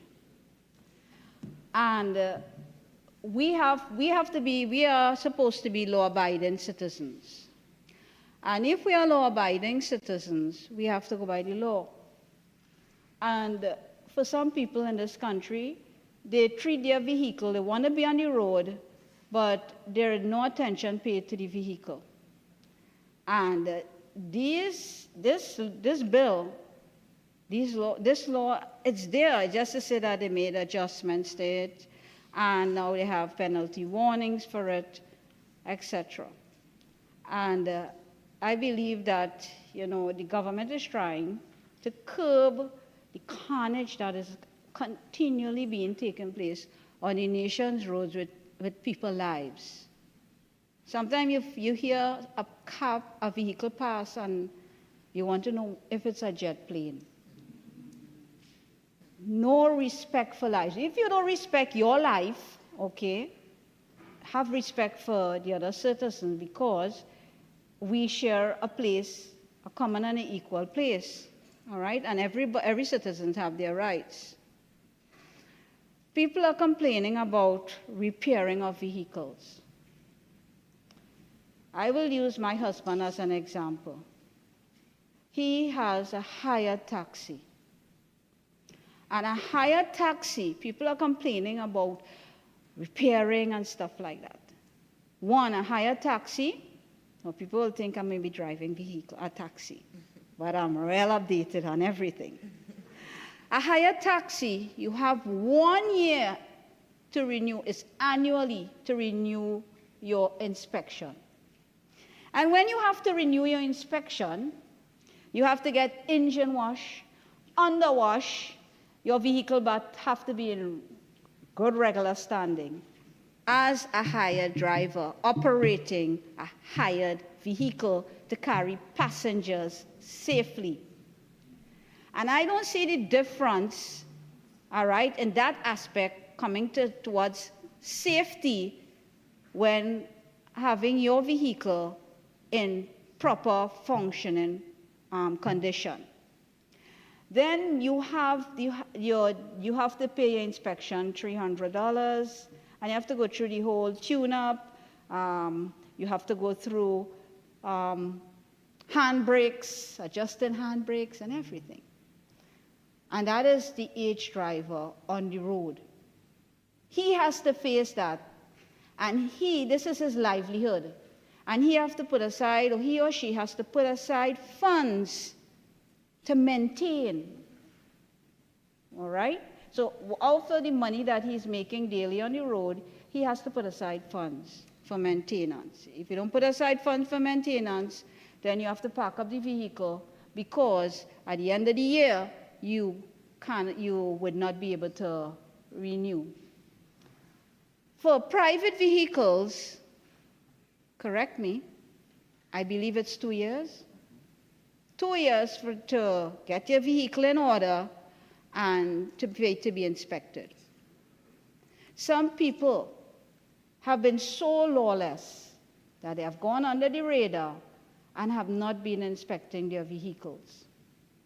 They're not inspecting, they're not fixing, and they expect to go unchecked, while people like my husband and other law-abiding citizens facing the cost of repairing and maintaining their vehicles. And it's unfair, all right? So you have to look at it from that point of view. If my husband could repair his vehicle and maintain his vehicle, what about anyone else? If you cannot afford a vehicle, and you cannot afford the maintenance, because a lot of people get lost, and a lot of people think, well, I want a vehicle, and they get the vehicle. But in anything that you have to do, there is a maintenance component. It could be a vehicle, it could be a building, it could be even your own body. You don't have maintenance of your body, and you'll see how long you last on the face of the earth. Okay? So I applaud the government in aspects of this bill. So you'll try to have people abiding to the laws, traffic laws in Trinidad and Tobago.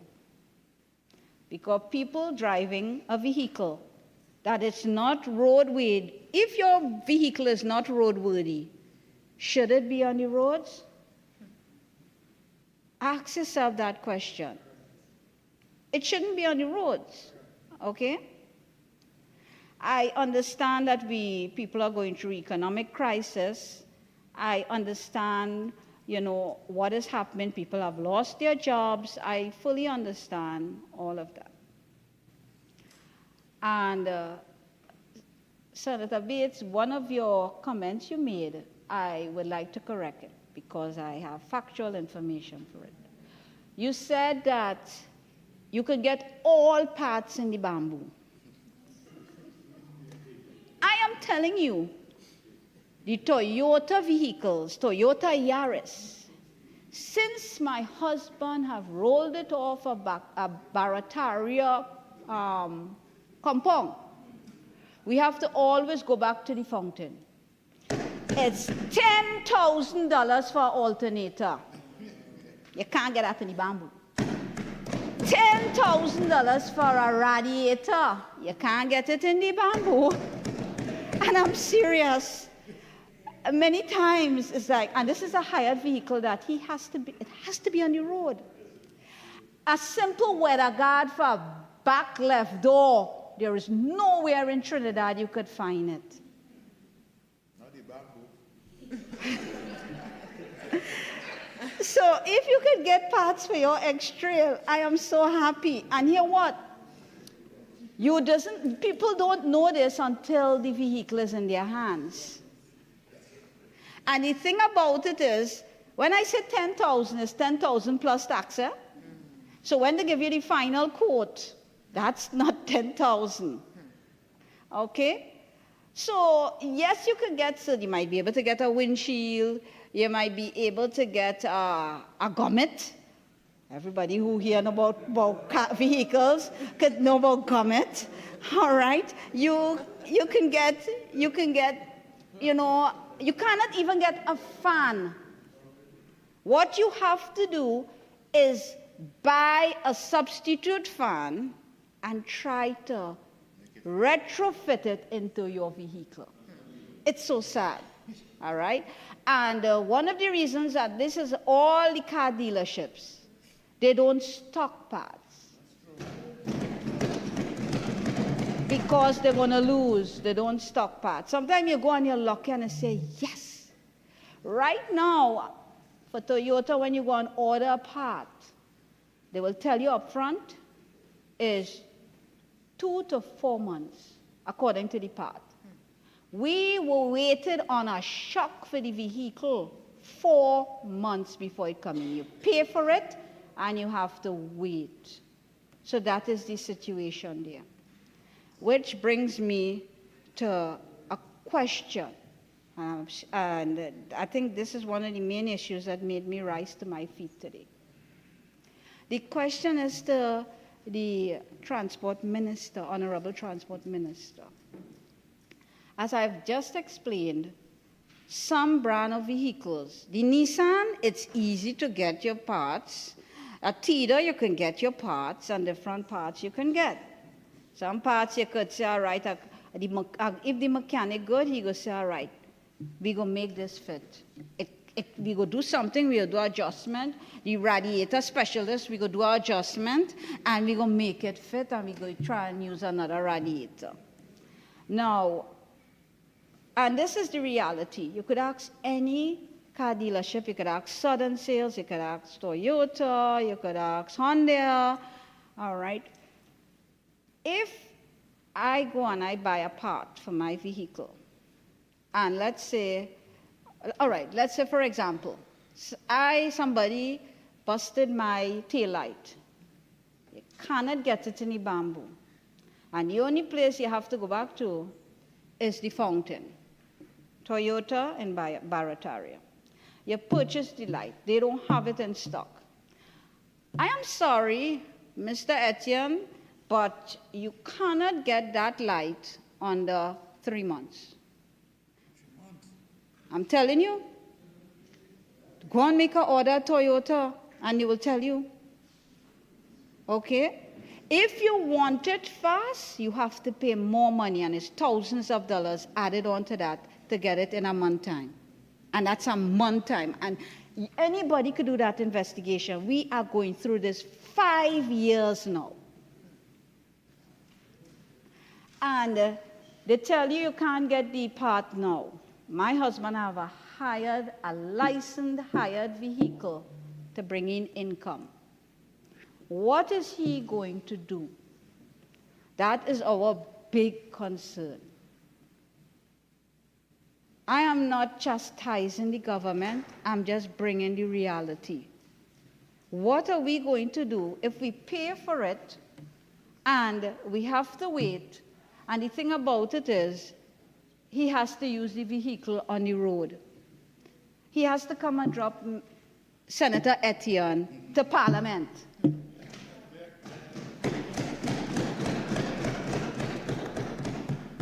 What Senator Etienne and Mr. Etienne will do? Would we have to travel? In those cases, those instances, what would happen?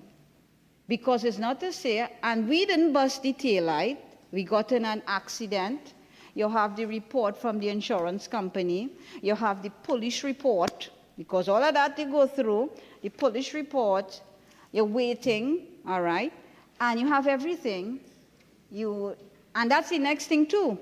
When you get in an accident, it's a whole long process for the insurance company then to fix the vehicle. We went through that as well. When they do issue it, all right, They will give you, sometimes they don't give you cash, they will give you a document. Can't remember the name of the document. You take it to the company, all right, and it's not I forgot the name of it. What happened? And you take it to the company, and they will a bill of something, and they will go through with the process and order it. They order it, but you have a busted taillight and you have a light missing in front, or some other part of the vehicle, the fender bend or something like that. Then what would happen? It's not like just going by a straightener and letting them fix it and putting on filler. What if you have to wait for the part? What will happen to these citizens? Because yes, when you have a bill, it's supposed to cover all aspects. You try to cover all aspects.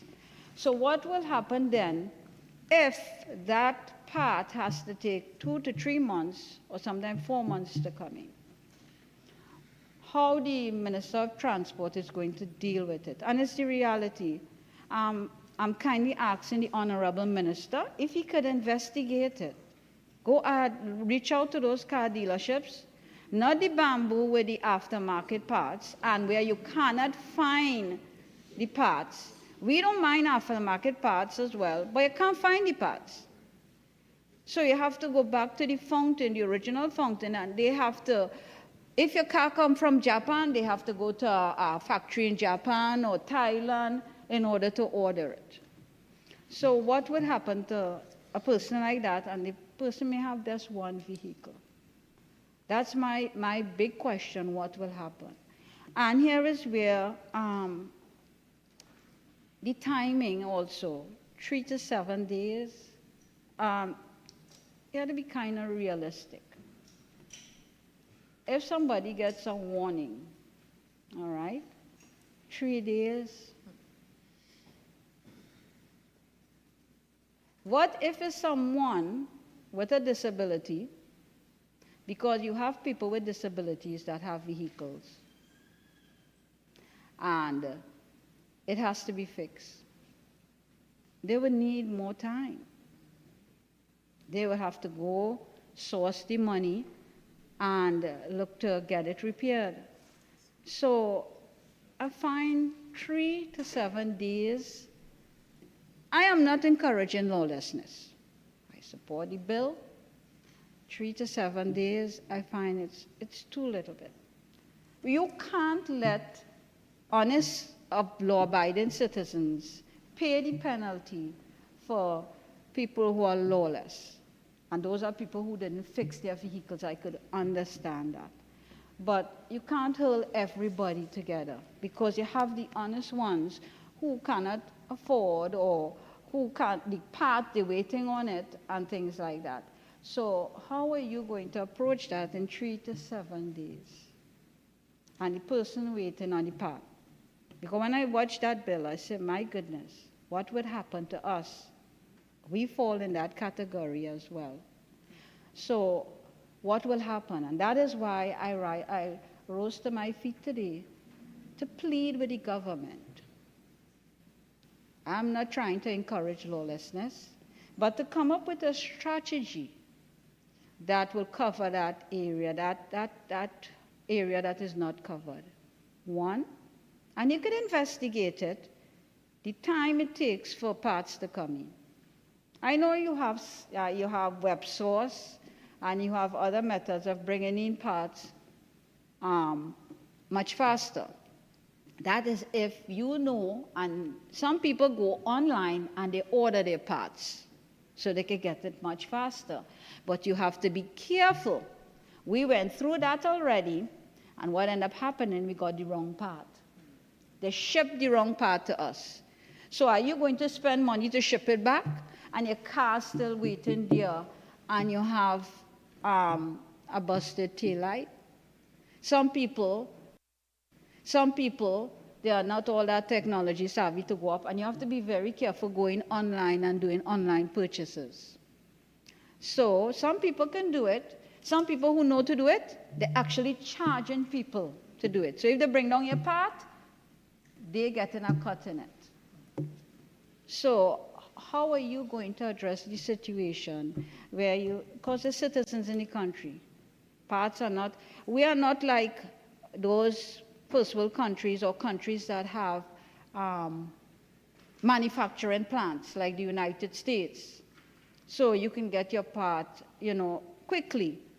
We are in a third world country where you have the time period for shipping, ordering, and it still takes a while. Even though with AI and with all the upgraded technology and things are much faster, we still experience a delay. So I'm kindly asking the government, and Transport Minister, if you could look into it. 3 to 7 days, it's really, really tough.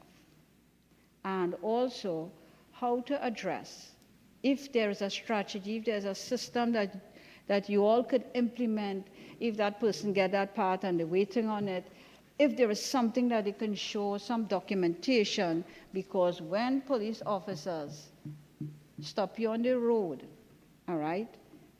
Right now, we are not having any mercy. Immediately, they consider you as being lawless. So I'm kindly asking if the government could consider that and think about that area with the parts, because not all the parts you get in the bamboo, and also the time period. So I'd like to thank you for your time, and that's my contribution. Senator David Duckett. Honorable Senator David Duckett.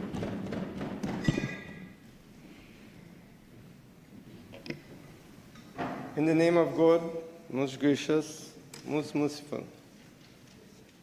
Mr. President, it would be easy to say to Senator Lalit Etienne that although she's visually impaired, her heart has perceived what PNM eyes cannot see.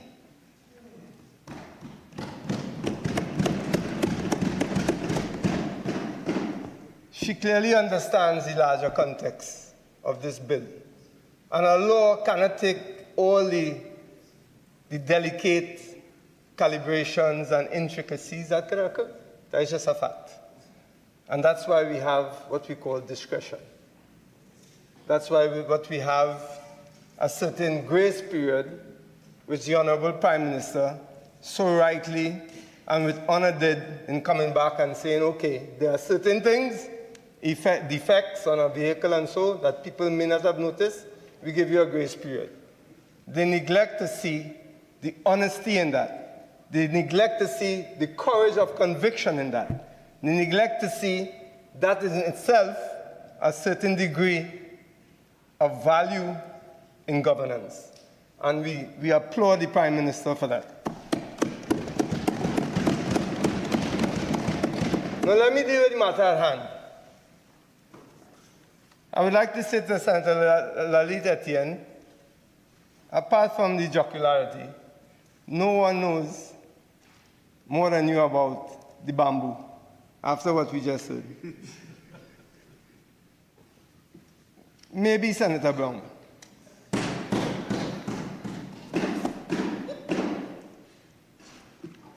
But it was quite interesting to note that the PNM contributors talking about accountability, talking about this bill obscures the fact of that, overlooks that. Let me tell you something. If one thing this bill does, it gives us 3 aspects of what we consider value. The value of accountability, the value of civility, and the value of life. That is what this bill does. This bill tells us, I hear all this talk about what if this defect, how much does it take in a man's life, a woman's life, to go outside in your garage for 15 minutes and check all your lights? How long, we always talk about we want to improve the society, we want to go into first world status, And then we come when we ask you all, when you ask people, well, I should say PNM, because really and truly the silent majority, as Dr. Murray got up after that vapid contribution by Senator Brown, she got up and she said, I agree with this bill. And that is the majority of Trinidad and Tobago. They might be the silent majority, but she got up immediately, I agree with this bill.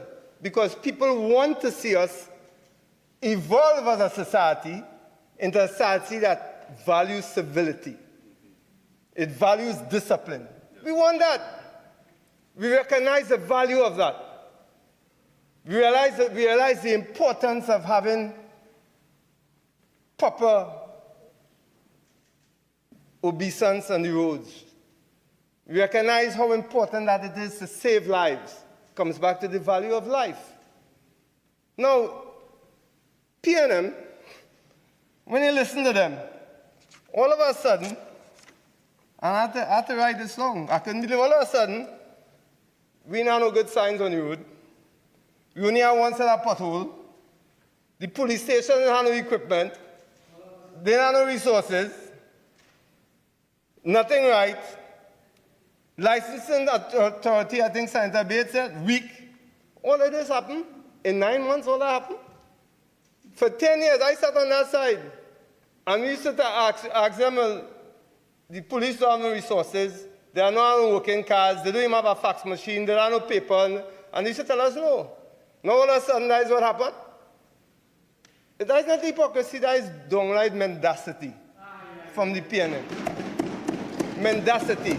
They have destroyed the country for 10 years and then coming to tell us about what the Prime Minister say about a lawless dump. It's a lawless dump. And lawless don't mean only from the bottom up. It means from the top down. You have people on that side with questions to answer about $500 million, $500 million. There are people on that side that answer about $200 million in rent. And they don't want to say it's a lawless dump. It's a lawless dump.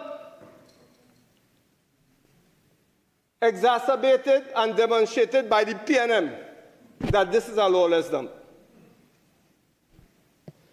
So we have a Prime Minister with the courage of her convictions.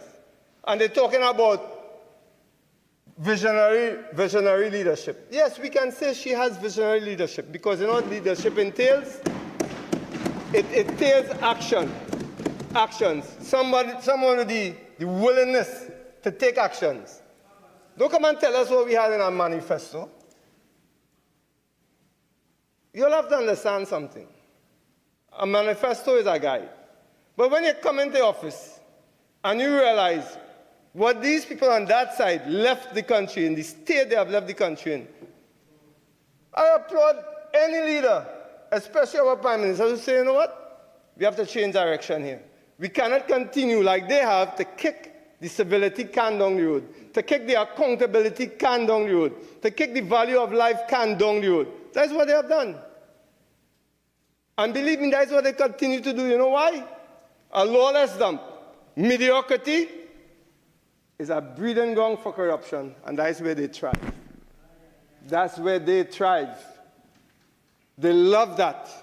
They love if the country remains mediocre. They love it. Of course, they like pig in mud. We have come now and said, no. We want a society where there's a certain level of discipline in all spheres. We want a country that recognizes the value, and that culture is not only about beads and bikini, and that culture is about how we see ourselves evolving into first world status. They don't want that. They don't want that. The first thing I bring up, oh, you're targeting certain people. You're targeting certain people. When you check, a man going 140-something miles an hour. If you look down one of the family, what do you say? Somebody come on social media, he got like $19,000. When you check, he have no insurance. He hit your family, God forbid. And you got to take care of your family for the rest of your life. You can't send your children to school anymore. You got to take them out of college in America. You can't provide for them. All your life is depleted because some moron, parliamentary language, some moron driving without insurance and hit you and your family end up with all kind of thing. They don't see the value of that. They'll come and give you all kind of thing. You're targeting the poor man. This is not about the poor man. Somebody get killed, that is not UNC or PNM. That is a human life lost to recklessness. I'm not talking to them, you know. I'm talking to the independent scientists. You know why? They have made this so political, it's disgusting. They want to talk about, you know what I mean, UNC supporters outraged. Of course outraged. Some will be outraged. But we don't care why, because you know why?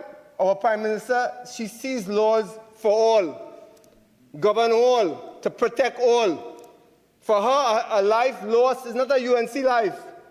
It's a Trinbagonian life lost to recklessness, to indiscipline. But they will come here as vacuous as they are. This and all disgusting for them. As vapid as they are, this and all is the lowest of the low. Trying to turn this into somehow retargeting somebody with this. Yeah, retargeting recklessness, retargeting illegality. You cannot continue as a country looking for change and remain in our comfortable position of mediocrity. You cannot. You cannot.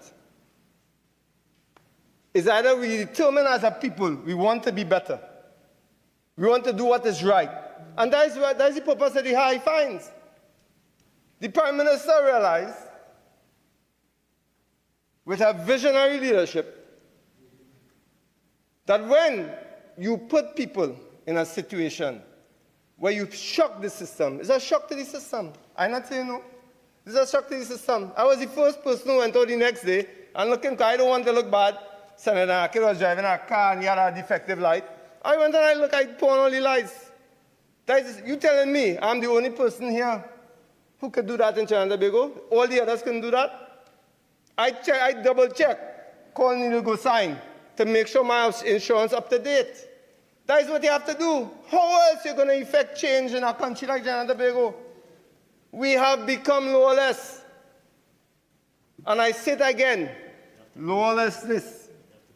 Lawlessness breeds mediocrity, which breeds us inherent systemic corruption that will bring us down even further down the rabbit hole than where we are.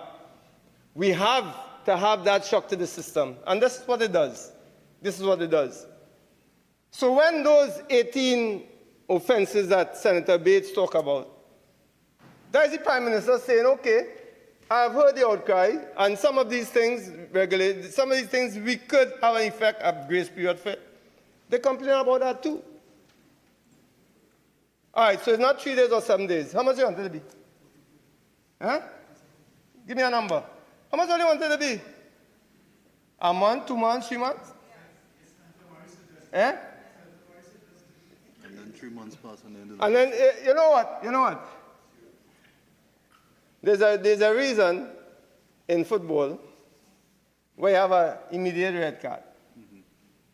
There's no consultation about it. You commit an offense that is deemed by the referee to be a grave offense, you get a red card. You don't have no time to consult. All this talk about consultation. Consultation has always been the Achilles heel of the PNM. Always. I sat down across from them. They don't consult with nobody. Ask Igor if he consult with us about President Petrochina. He consult? Consult anybody? When actual reports came in front of this population, do not close down Petrochina. He consult anybody? He closed it down to protect people. They want us to consult now to save lives. Something wrong with all here. Something wrong with all here. I want to say again what Senator Biggs said, a bunch of hypocrites. We know that. And only have your political job to do.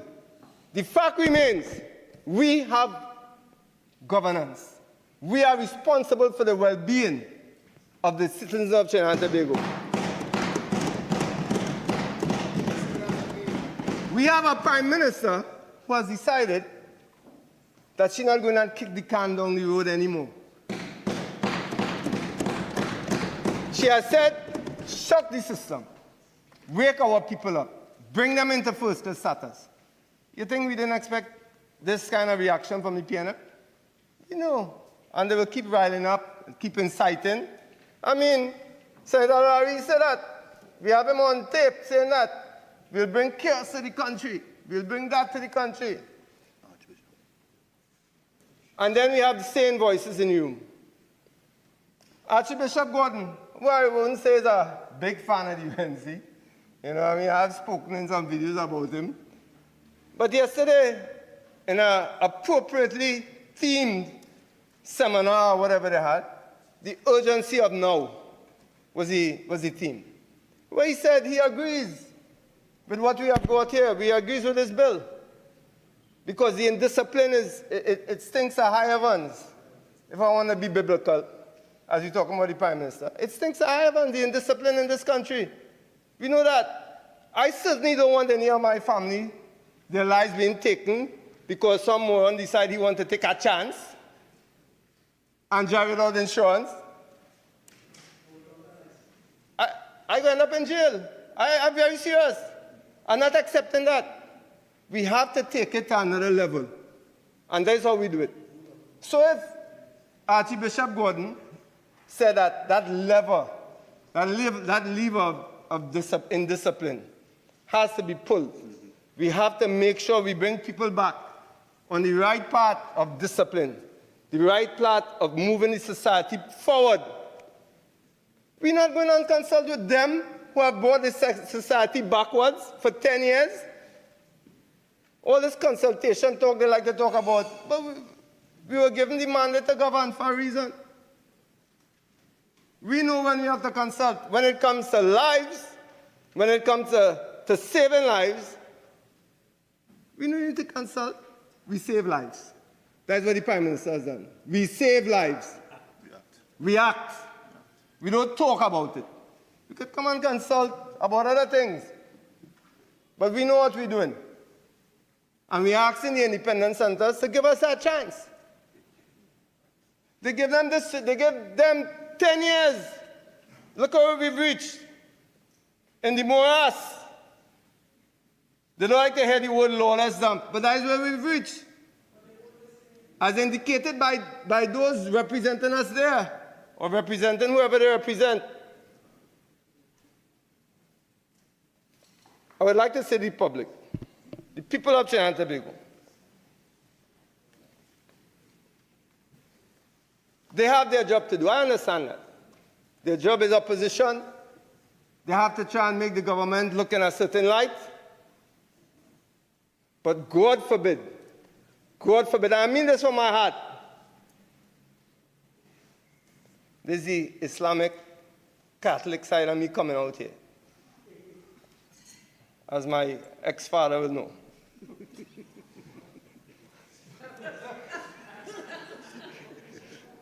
We were in Catholic school together. Confirmation, everything together. So yes. My ex-father. I used to call him Fa.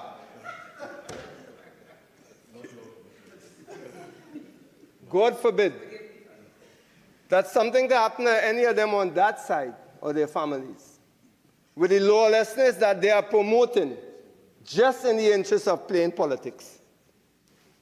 God forbid they do experience the pain. God forbid this intentional obliviousness to what is right that they want to practice now in the interest of politics. When you're moving your tie, that's a signal. Eh? You're nervous. Yeah, you have to be. You're on the wrong side.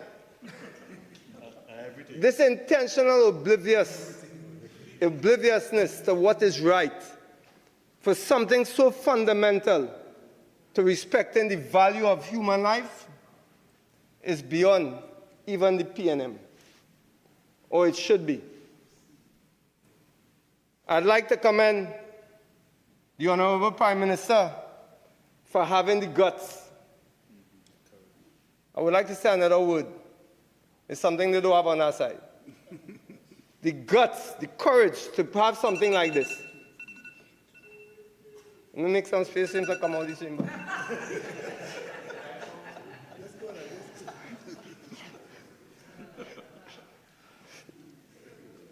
So, Honorable President, mine was a short intervention.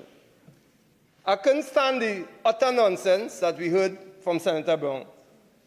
I mean, his skill set truly suited to be a teacher in a primary school or secondary school, like to lecture everybody. I would like him to have once lecture on that side when they totally ignored the lawlessness that we experienced for the last 10 years on the road.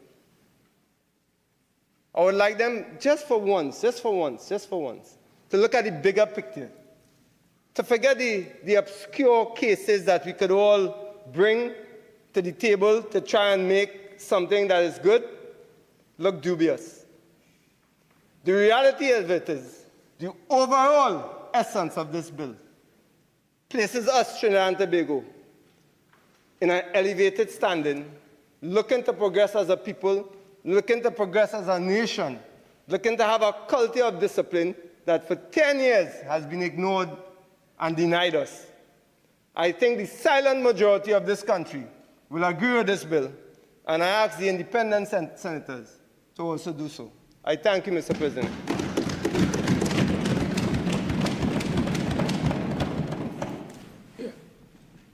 Honorable Senators, I think it's a good time for us to take a break for tea.